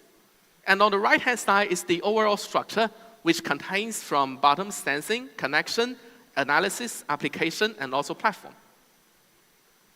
Statistically, you can see this is the statistical number from the United Nations in terms of e-governance. You can see that China witnessed a huge step forward after 2012. At that time, the central government decided to implement nationwide digitalization effort ever since. So here's an example of Changsha. Changsha is a place of Hunan province, which the city itself has about 20 million people and is the center of entertainment as well as innovation in China. So I'll give you this example. Audio, please. But you can also watch the video like a traditional movie without any audio, but the picture is the important element. Yes, please. Thank you. A bowl of piping hot, spicy rice noodles in the morning. There is no better way to start the day in Changsha. Behind this delicious Changsha dish, there is efficient, high-precision food safety oversight. A cloud-based food tracking system allows the government to trace the movement of 5,718 food products in Changsha at every step. Okay. The morning rush hour is typical to any vibrant city in Changsha. Hundreds of thousands of people travel by bus every day. Commuters can customize their own smart buses on the cloud. Go out, arrive at the station, and get on the bus. You can time every step perfectly. A cloud-based smart bus platform helps the city's traffic management authority with scheduling and dispatching. Even on the busiest roads in Changsha, smart buses always get priority at intersections, so commuters can enjoy a smooth ride and start the day right.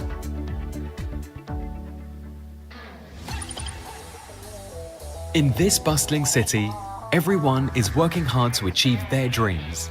Every day, Changsha's largest job search website handles over 200,000 visits from job seekers and posts over 1,000 job vacancies. Big data analytics powered by the cloud improves the matching between businesses and job seekers and provides data support for city managers to develop better talent policies to attract talent from all over the world to Changsha. In this land of innovation, startups are emerging every day. Today, you can handle many steps needed to register your business online. It takes only 1 day to start a new business in Changsha. Through the online business registration platform, government employees can pre-review documents submitted by applicants. 1 window, 1-time data collection, 1 network, 1 day, giving every entrepreneur the opportunity to turn their business ideas into reality. The My Changsha app enables a brand new way of life. This service portal, with over 7.5 million users, supports 23 types of electronic IDs and certificates, and gives you one-stop access to 1,700 plus government and public services. During the 2021 Changsha Digital Renbi Red Packet celebration, the app smoothly served 1.32 million concurrent users.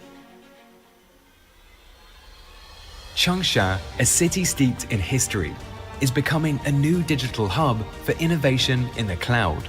Powered by Huawei's Cloud Native 2.0, the Changsha Cloud runs 397 application systems for 78 government agencies and bureaus, providing secure, reliable, efficient, agile, full-stack cloud services. Here, no matter who you are, you can feel the warmth of this city and also achieve your dreams. Changsha Cloud is ushering in a digital society for tens of millions of people who live and work in this city. Yes. So this is a good example of how we combine all these solutions together to create a better society. Now let's come to the part of history and development stages for China's digitalization. We normally divide the stage into 4 parts. Pilot period before 2015. At that time, different government bureaus built their own information system, and we have the basic digital infrastructure like government backbone net and so on. At that time, there's a problem. The data, the information system are all independent, like a chimney structure, or maybe say something like this, without any sharing. So we see the problem I told you earlier about register a company. You go to different places all the time. So in the second stage, 2016 to 2019, we coordinate all these services. We build what we called a sharing center. And sometimes we also build one-stop service portals. Another very important thing is that at that time, we gradually set higher KPIs for lower government levels. So the central government at that time gradually increased the weight of public service satisfaction in the test of all the government officials in different levels. The third period is from 2020 to now.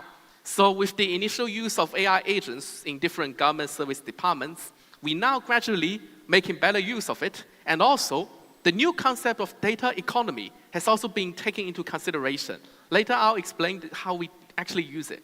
But now, we also come up with the strategy called Digital China Strategy, which is very important because it is a plan to digitalize a country with 1.4 billion people. Okay. So the fourth step will be in the future. We're trying to integrate all sorts of industries together with AI to fully facilitate our management and operation status. So now it comes to specific way of how we truly digitalize the country in terms of public service. In terms of policies, we divide policies into 3 stages of many aspects. The first stage is the initial stage.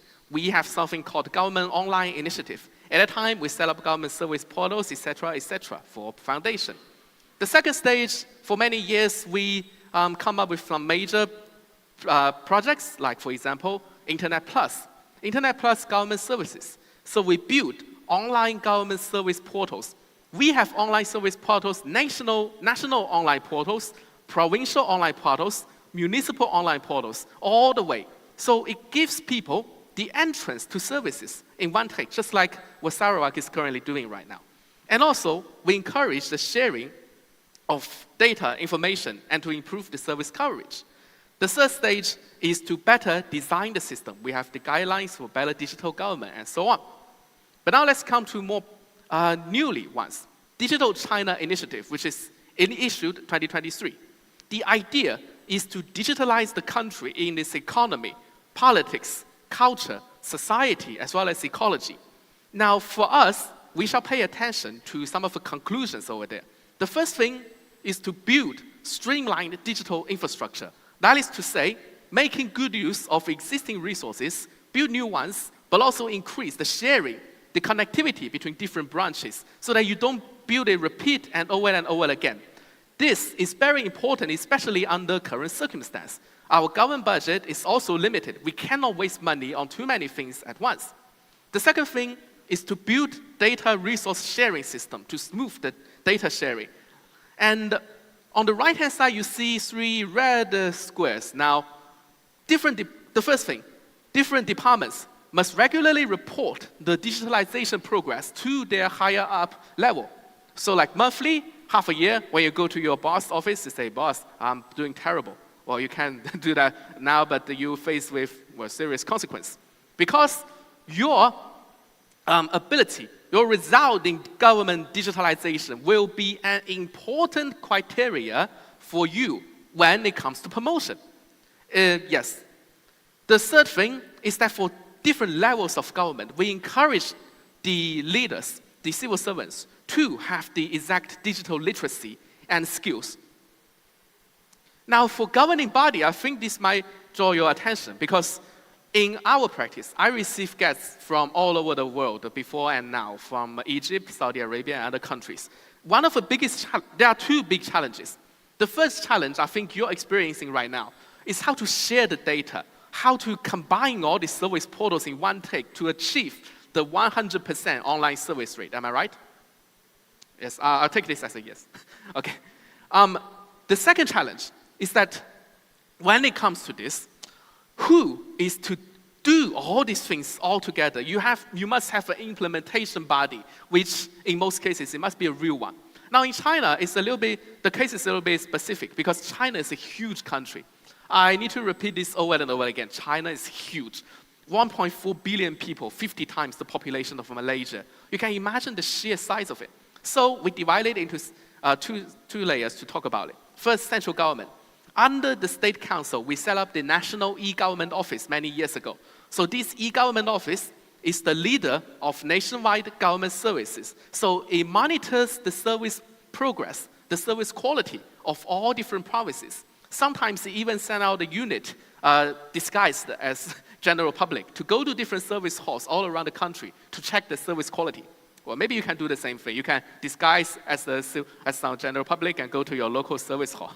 But this is just an example. The most important thing is that it also constructs national data sharing platform, national one-stop government service platform. And it also plans for future, well, plans for the plan, of course. Yes, digital government plans. For regional structure, I think this will draw your attention as well.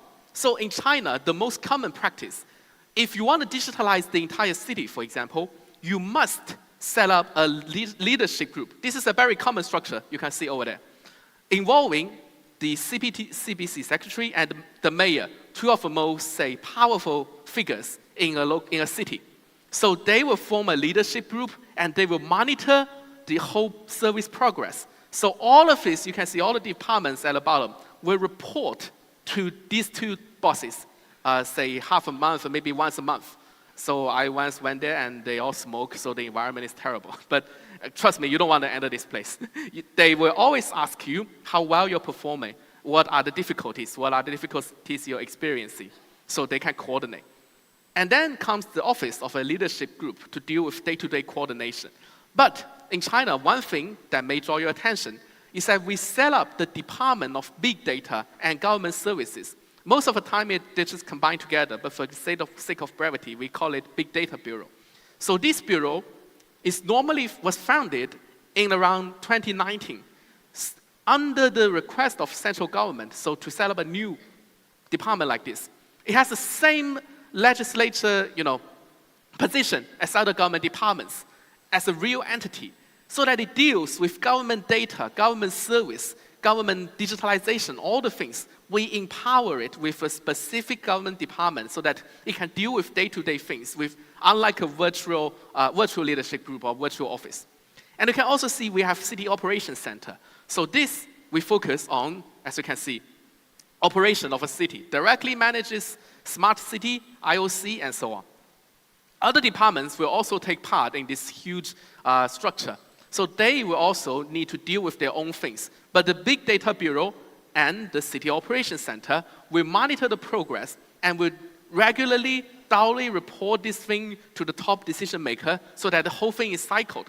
Even if you want to be lazy, you want to avoid your responsibilities, these two departments won't let you be, because it's up to their duty to monitor the whole progress and to make sure that it's being taken care of. Okay. As what it used to be. Everybody's business is nobody's business. I think you experienced the same thing, right? Don't tell me you're not. I'm sure that you experienced this before. But now, you have the exact, again, implementation mechanism so that it is your business, everybody's business, everybody's KPI. Now it comes more specific things, standardization. Remember when I say China is huge, right? For computer system, all the computers, when they process information about public service, they like standard information. You don't want it to follow different formats, different languages, so on. So for China, we specifically set up standards for all these categories, event, identity, licenses, and so on. We also, by standardize everything, breaking the barrier between different government departments, provinces, and systems. Okay, here's a very interesting example I'd like to share with you. In China, there are 1 billion people paying Social Security. 1 billion people. That is one followed with, I don't know, 9 zeros. Yes, I'm bad at math. But everybody right now can use their mobile phone to check the Social Security account's balance no matter where they are, no matter which province they're working right now. Okay, so that is only possible because we built the National Social Security database. We then use standardized data exchange through different provinces and also local government service halls. So if you don't know how to use a mobile phone, you can also go to your local service counter. Everything is prepared. You only need to use it. So this is a perfect example of the result of standardization. To break it down one by one, standard event. So when I talk about event, for example, I want to apply for my retirement fund. I know that I'm still in my late 20s, but if I want to apply for my retirement fund, before standardization, I come to the government service center, and I will face with a problem. All these services are not standardized. It is up to the man sitting in front of me in the window to explain. He or she can explain the process without a standard. Thus, in the process, it may be the wombat for power rent seeking. Another thing is that it is unable to achieve cross-region service application and approval because it's not standardized. We, under the lead of the National E-Government Office, set up the national standard for government service. Now you can see that all services have categories, all these events, like a huge spreadsheet. I give you a little bit exaggerated example. So, for example, if I have a cat, a kuching, right? So my cat, for example, meows every night. So in this case, we have a service list. Actually, we do have it. If my cat is being noisy, it belongs to category C in terms of severity. It's the least severe event. You deal with it by local street office. So it clears the responsibility and also gives you a guideline of how to do it. It's all being written down in this huge book right now. And what are the results that we have? Set up a foundation for government services. This is a robust foundation because if you want to build a system all around the country, you can use this standard as an example for the database to set up. You clarify the responsibilities for different government departments because now you know, oh, my meow or my cat, meows all the time, sorry. There must be a department dealing with it, and by standardization, you can find it, okay? And it also supports further construction, as I just mentioned. Standard identity. Now, many of you we all use mobile phone frequently. So there is a problem when you experience different government services. Before we standard our identity, we need to register so many accounts at once. Have any of you tried to click the forget password function? I myself forget my password like 20 times a day. I'm too much, there's too many things going in my head. But this is something that will affect your day-to-day service experience. So another thing is that you register in different platforms so that your data is actually belongs to different people. They're not being treated as the same people, even though it is essentially the same one. How do we deal with it? We set up the standard information, UID system nationwide. So for central government, we build this national identity system, which differs from the public safety ID system, but it gives us a unified service entry portal, ID portal, so that you can log in, you scan the code, and you can use it to log into 40 different central government departments' website, or even 31 different provinces' government service website. Okay, so one ID for all services. It greatly improves our experience, and more importantly, it converges the data into one entity, one ID. Now, for standard license, it's a little bit complicated. I'll use a scenario. Imagine if I were to, inherit my mom's vegetarian restaurant. Okay, in this situation, I need to submit an application which requires a license from my restaurant.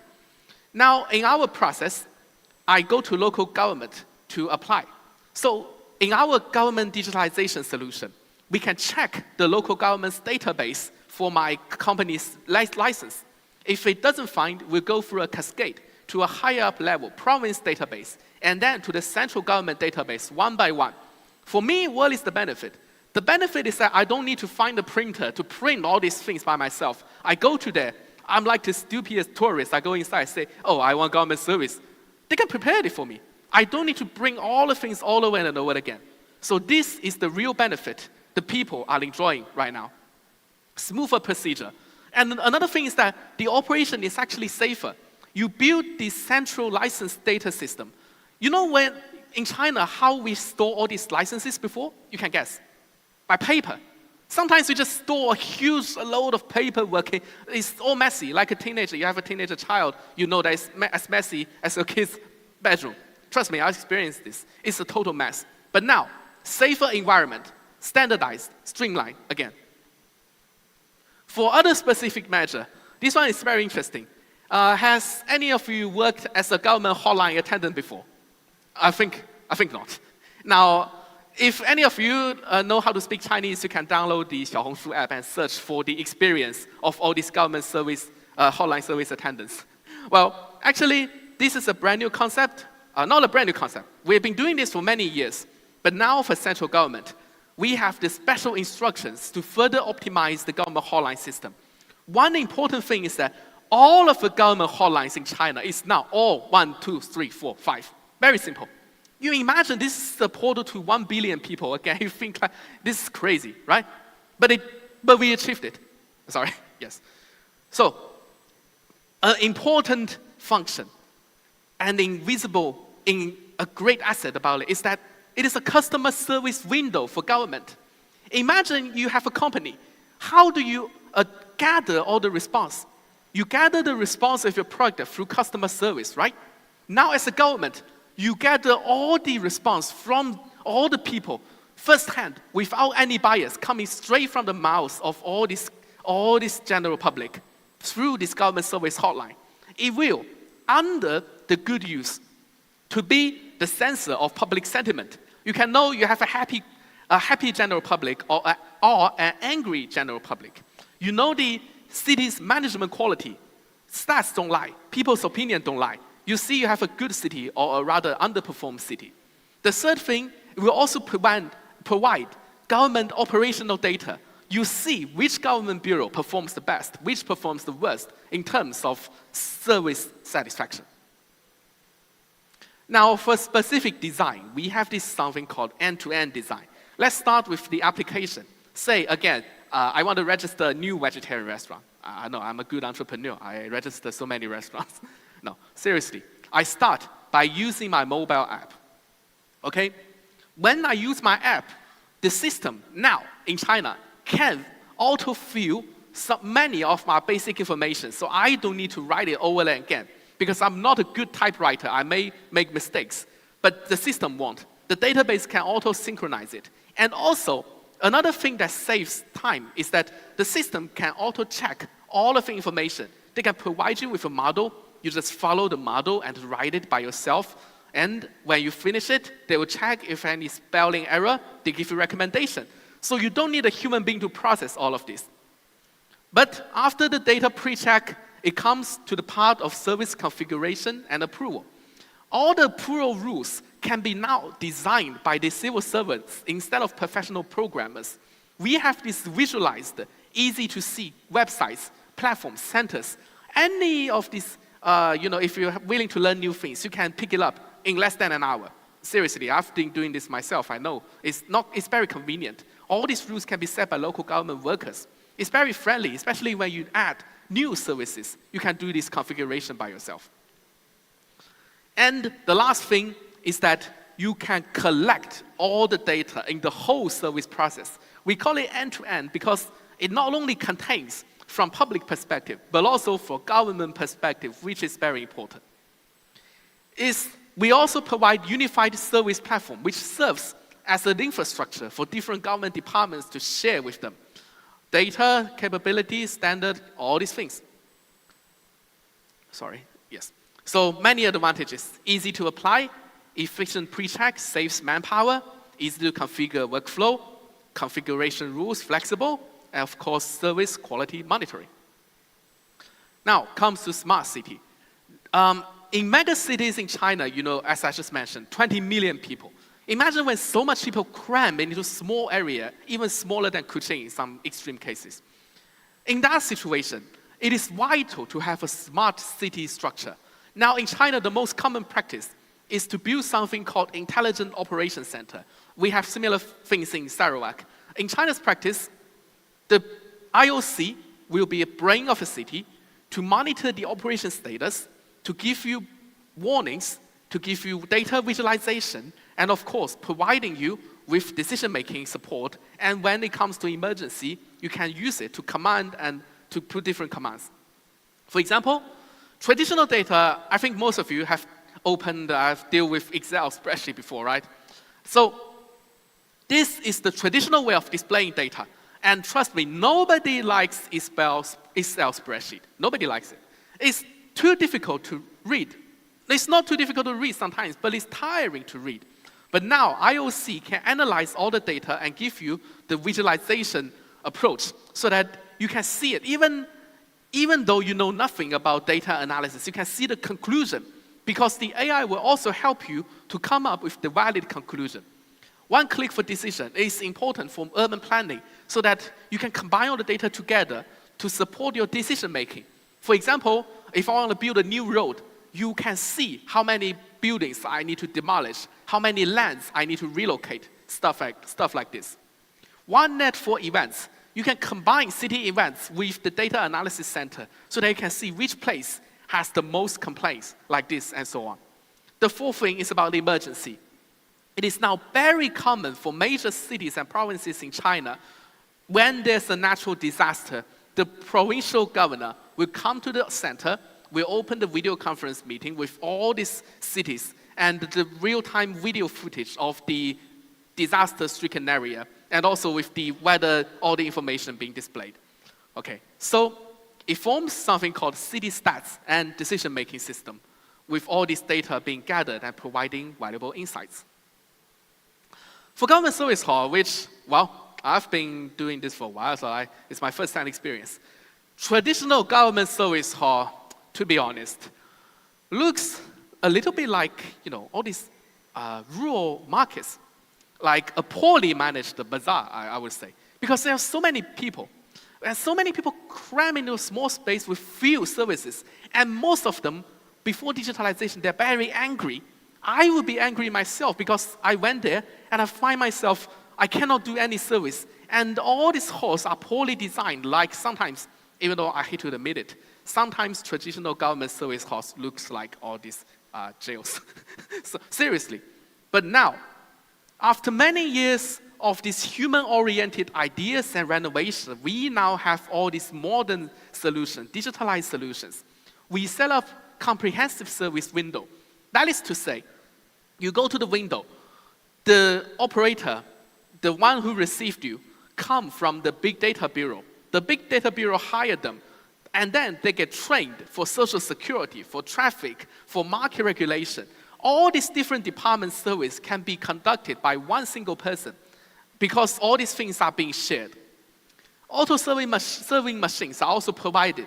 Now, in China, many of you have, last time you've already seen it. You go to the place, you use the machine, and you can get a new driver's license in 30 minutes, only 30 minutes.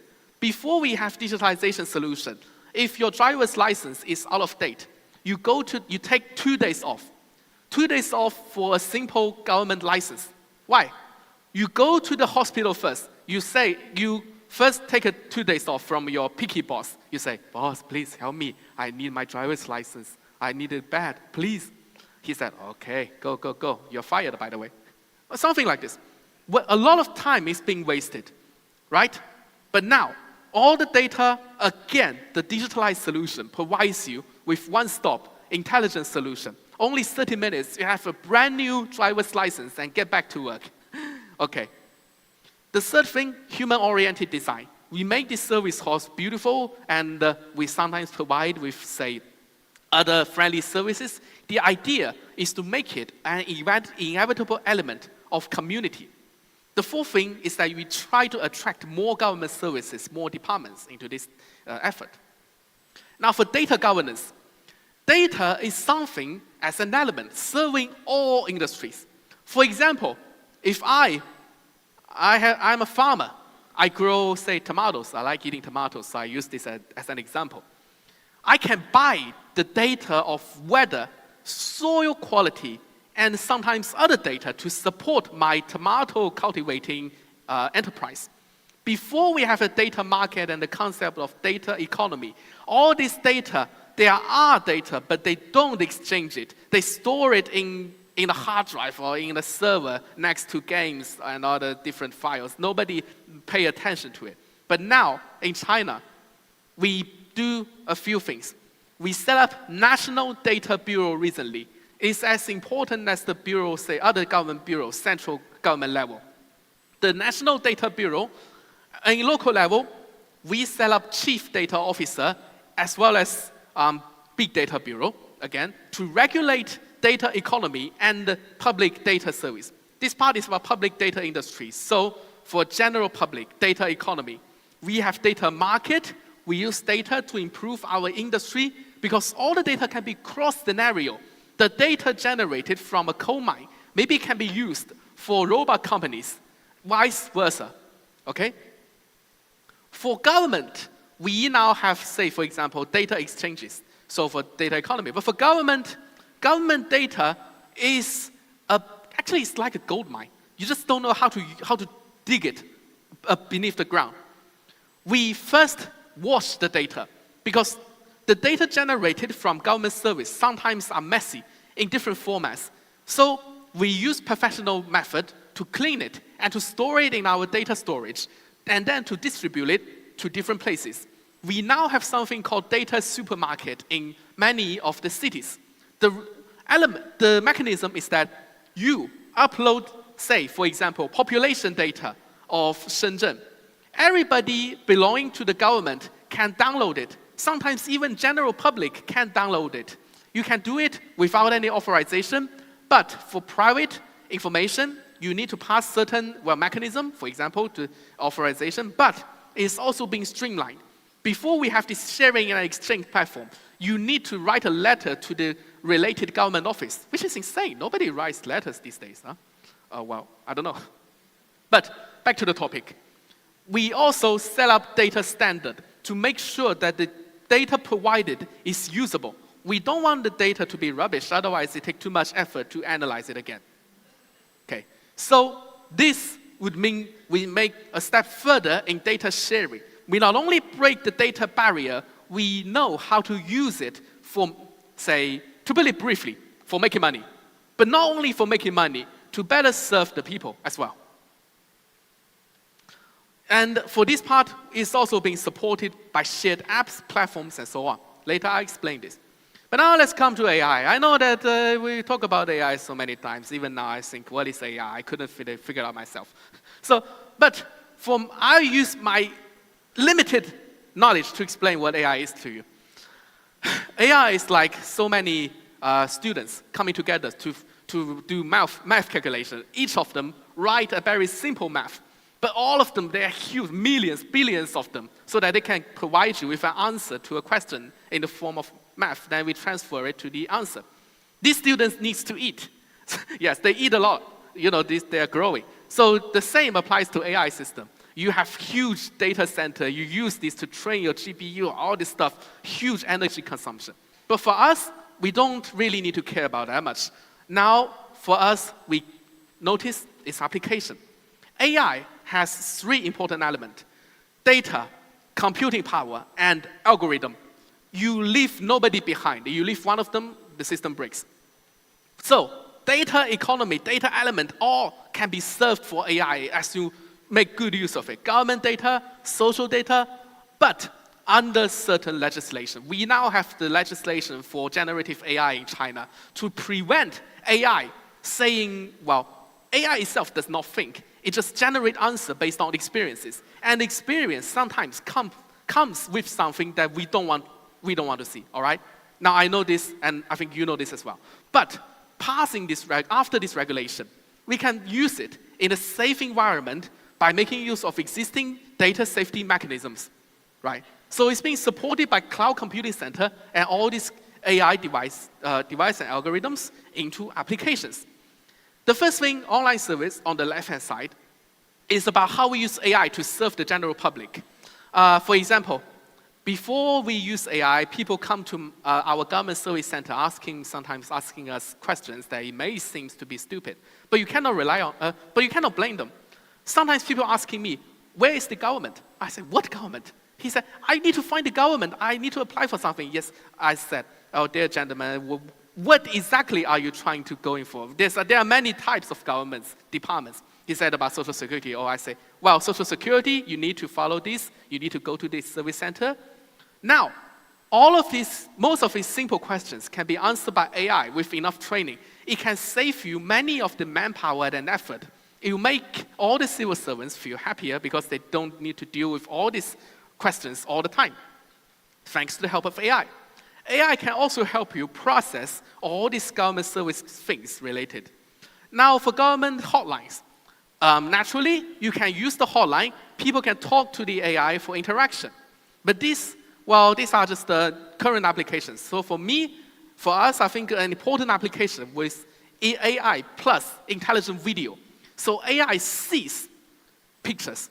They can combine it with something called computer vision. For example, if you have a very naughty neighbor who destroys your street light, right? He's very boring. He destroys lamp every few days. If you have a camera, the camera can record the vandalism and immediately report it in the system if you combine them all together. The local police force or local public force can come to the scene and give the boy a lesson. Yes. Anyways, let's continue. Here is an example of how we use AI in real scenario. Yes. Urban resources, population, industry factors converge rapidly. In the next decade, 68% of the population will live in cities. Urban governance will face various challenges. How to optimize urban resource allocation, how to improve public service quality, and how to promote fine urban management. More and more cities choose to use intelligent technology to improve the quality of government services and the efficiency of urban governance. Shanghai Huangpu enables urban governance through AI. It realized real-time sensing of city incidents using 40 algorithms and achieved 20% of city event automatic discovery and efficient handling. Based on 5 years of historical data, combined with urban space-time information, it analyzes hidden dangers in city management using intelligence in high-frequency event area. A total of 80 water accumulation points and 200 high-risk points have been identified. Government departments can make plans in advance of the typhoon or flood situation and achieve advanced processing. The management of the city has changed from passive to active prevention. Shenzhen Futian empowers people's livelihood through AI. Public appeals can be accepted 24/7. Automatic allocation rate and allocation accuracy of work order both reach 95%. Quick response to 200 events can be done in 2 hours, meeting the public appeals throughout the whole year. Foshan Chan City empowered grassroots governance through AI by utilizing the OCR auto-filling function. The efficiency of filling in forms is improved by 80%. Using automatic entry of patrol data with RPA, the number of forms is reduced by 50%. The overall workload of grassroots staff is reduced by 30%. Work burden is effectively reduced. Suzhou Zhangjiagang empowers government services through AI. 100 services can be handled at a time, and 20 services can be processed in seconds. On average, form submissions is reduced by 60%, and approval process is reduced by 70%. More than 7,000 duplicate material submissions can be reduced each year, and more than 10,000 kilometers of travel costs can be saved. In the future, the City Intelligent Center will become the basic digital infrastructure of every smart city. It will become the inevitable choice of making city move from digital to intelligent. The City Intelligence Center is using cloud network infrastructure and AI computing resources as the underlying support. It adopted the AI platform with integrated training and inference, and scenario-based application algorithms as the core capabilities. Based on unified operation, rapid application innovation can be realized by enabling ecology. It provides comprehensive support for precise government services and efficient city governance. Realized computer power replaces human Just as I power, mentioned, and computer efficiency power for improvement by intelligence. Intensive construction, unified citywide intelligent planning include integrated deployment of computing and algorithms. All commissions and bureaus and counties can obtain computing power algorithms and rapid application innovation as long as they order on demand. Open ecosystem. Based on unified standards and platforms, extensive management of multi-ecological and multi-type algorithm services. All scenario AI requirements of smart cities can be met. Through local scenario openness, integrated services of data plus computing power plus platform can be provided, which helps to incubate local wisdom and develop local ecosystem. Continuous operation, unified operation platform, implement visualizing and managing computer power and algorithms, and improves the AI management capability of operating companies. A localized professional team is established who can support the application development, continuous iterative optimization of algorithms, new algorithm training and incubation to achieve the sustainable development of the City Intelligence Center. Huawei City Intelligence Center enables city intelligent upgrade. It makes city governance more accurate and government services more efficient. City life has become better. In the future, the City Intelligence Center of the city will become a standard feature of smart cities. And it is an inevitable choice for urban digitization to move towards intelligence. So again, I said it before, all these are solid examples of how they actually put into practice. Let's continue. Now let's come to a little bit boring part of infrastructure, yes, stuff like this. But to start with, all this city, all this fancy stuff are supported by this seems to be boring stuff. We need to remember this. A solid connection, a robust system is necessary. To begin with, we have IoT devices, sensors, and so on. Then government network. In China, we have built a gigantic government backbone network, all the way from central government to a small county, covering nearly all of the governments all around China. They share information through the central government backbone network, but they also build their own intranet in certain circumstances. But the idea is to share it. And now we also make more use of 5G. You know why 5G? 5G provides wide access to, or wide internet access, quick and in most cases does not rely on so much cable connection, all this, which is very important, especially for two scenarios. For IoT devices, for big factories, they need to analyze huge load of data. You can also combine it with drones, etc. But also, you can use it, well, for certain cases, wireless ones for rural areas, so that every place can enjoy the benefit of internet, thanks to all these recent solutions. Let's continue.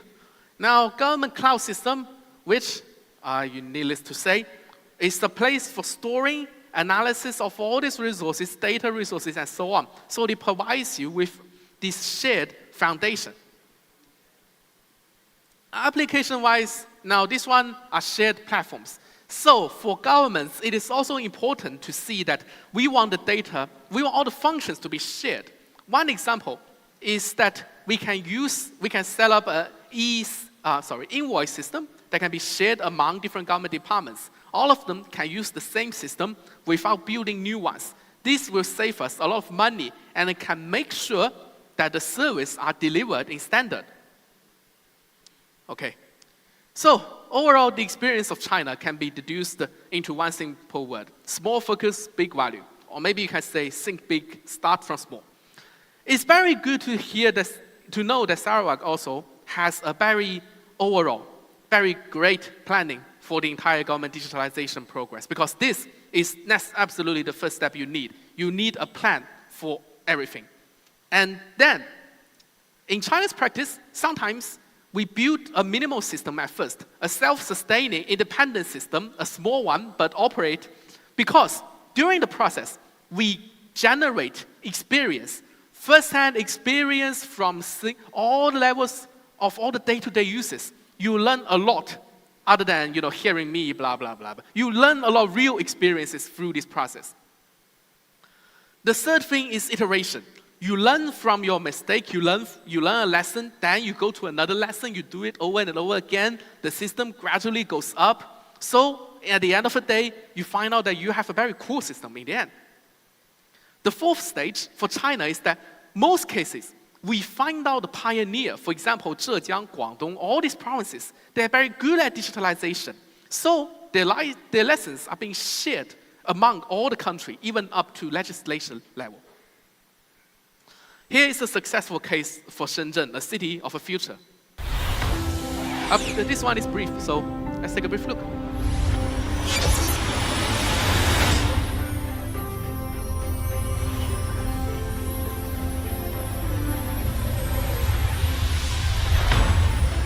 This is a novel city. She embraces new ideas and endeavors. From a special economic zone to a digitally inspired city, technology is reshaping every aspect of life here. Monitor waterlogging and sewage for a cleaner, greener Shenzhen. Precision weather prediction safeguards every trip.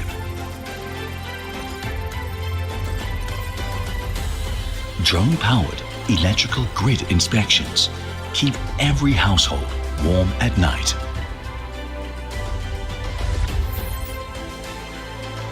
Rapidly respond to flight schedule changes for a more efficient airport. AI-powered ports make logistics faster and safer. High computing power applied to finance spots potential risks lurking in data fluctuation.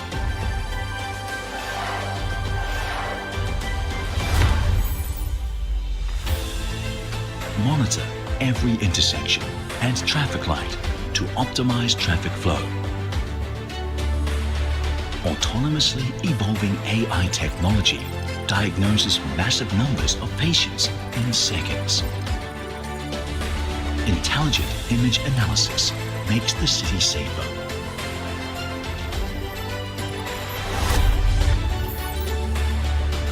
The Intelligent Operations Center coordinates citywide operations and real-time scheduling with just a click.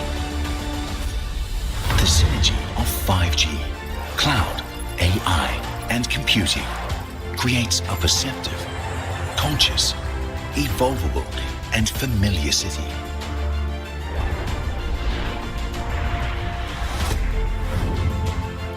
Shenzhen is growing with every person, business, and organization in it.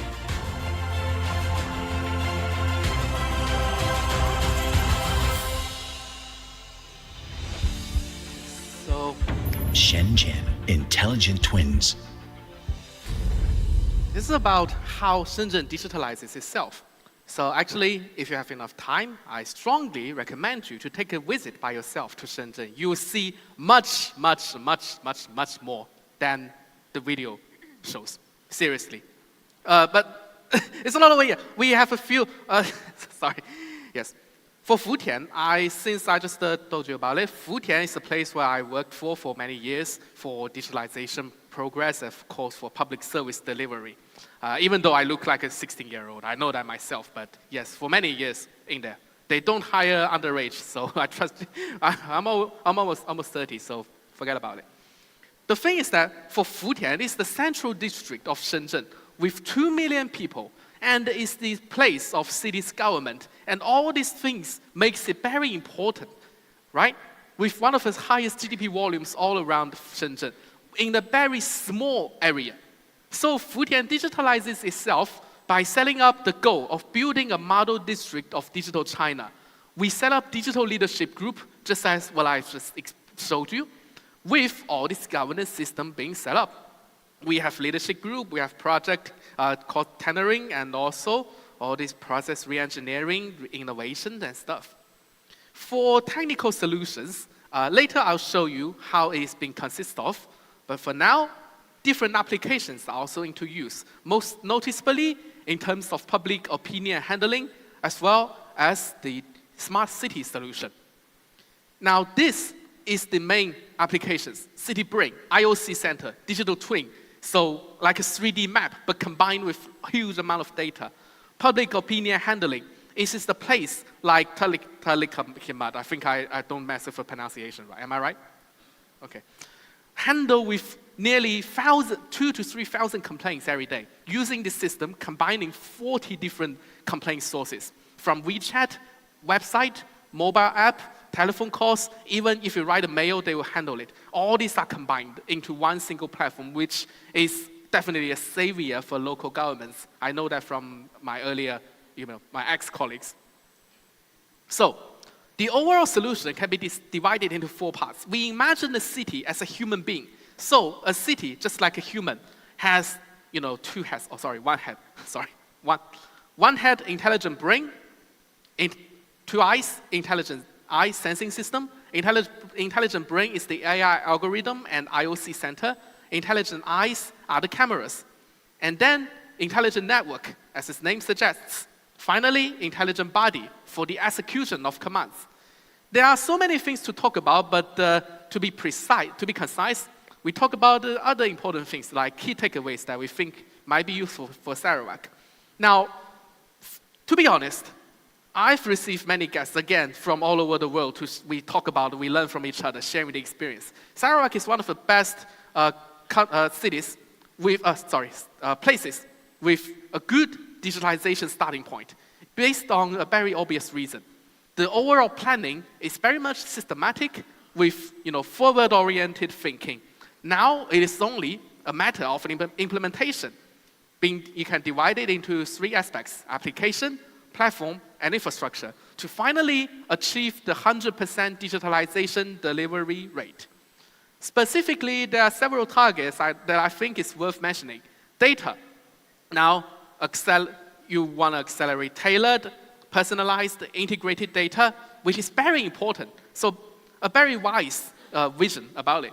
Efficiency, so to improve efficiency, of course. Online service, 100% online service coverage. And also, to build operation center, or maybe upgrade current ones, so all of this. So what can we learn from it? To sum up today's topic, there are a few things we need to mention. So the first thing is to get for the status and plans. It might be possible. Now, this only serves as some suggestions. It's not like an order and something like this. We just share we learn from each other, right? First thing, if we can set up a specific to authorize a department for government service and data collection. I know that we have leadership groups and other, focus groups and other branches, departments. But in China's practice, we try to, the whole structure is a little bit different. So maybe we can learn from each other to set up this specific government department dealing with this, to empower it like a real entity. And also to introduce the idea of chief data officer. To set up standard, which is also very important. Now, I don't know about standardization, but in our practice, for most places, it will be very useful if we can set up standards, not only for government service, but also for smart cities. You can set the standard for smart city construction, management, and operation. All these things. All in one, which means that you can upgrade current government service like Telekomad and other government service platforms to make it more accessible. More channels can be collected, right? So that you can report in many channels. You don't need to use one single channel. And in the future, maybe to build a situation monitor center, it's really up to the situation. The situation depends. But it is a very common practice because you can use all the data, all the service information to provide valuable insights for the decision maker, right? So for the fourth step, fourth part, AI for the future. Actually, I'm not very good at talking about AI because it's a huge topic. I just want to talk about one thing, energy consumption. Everybody, when talking about AI, it's very interesting that few people talk about energy consumption in detail, right? You imagine how much power AI computing center will cost in the future, more applications up. So there will be a problem. What if I switch the power off at a time, what if I was very angry, I want to switch the local computing center's power off, right? Or otherwise, you're experiencing extreme heat wave, right? All these things. You have to shut down all the computing center, otherwise you don't have air conditioners to use. But in Sarawak, I know that you have very stable energy resources, and also happens to be, rich in other natural resources. Maybe to set up now in China's practice, we set up computing centers in places with high energy resource, so that the data can be analyzed in that places and then being transmitted to other places. It kind of serves like as an infrastructure. So the data to analyze the cycle can be used for economic benefits, but also for cross-region corporations. Again, this is only some wacky thoughts, but I hope that it will inspire you. And well, this is a lengthy introduction. I hope that we all learn from each other. And if any questions, feel free to ask. Okay, go. Thank you. So.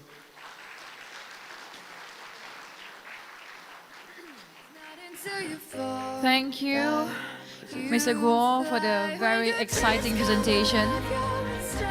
So, ladies and gentlemen, as we come to the end of the Sarawak Government Digital Week 2024, I want to take a moment to thank each and every one of you for your participation and engagement throughout the event. It has been an incredible day filled with insightful presentations and valuable networking opportunities. We hope you found the sessions informative and inspiring. On behalf of SCSDU, I would like to extend our heartfelt thanks to each and every one of you for your active participation and engagement throughout the day. Your commitment to advancing Sarawak's digital transformation is truly inspiring. We appreciate the insights shared by our distinguished speakers and the valuable contributions to all our attendees. We also want to extend our gratitude to our technical team for ensuring everything ran smoothly, and also to SCSDU for the hard work behind the scenes. So, ladies and gentlemen, let's give everyone a big round of applause. So, ladies and gentlemen, before we close, I would like to remind you to scan the QR code for your feedback. Your feedback is invaluable and help us improve our future events.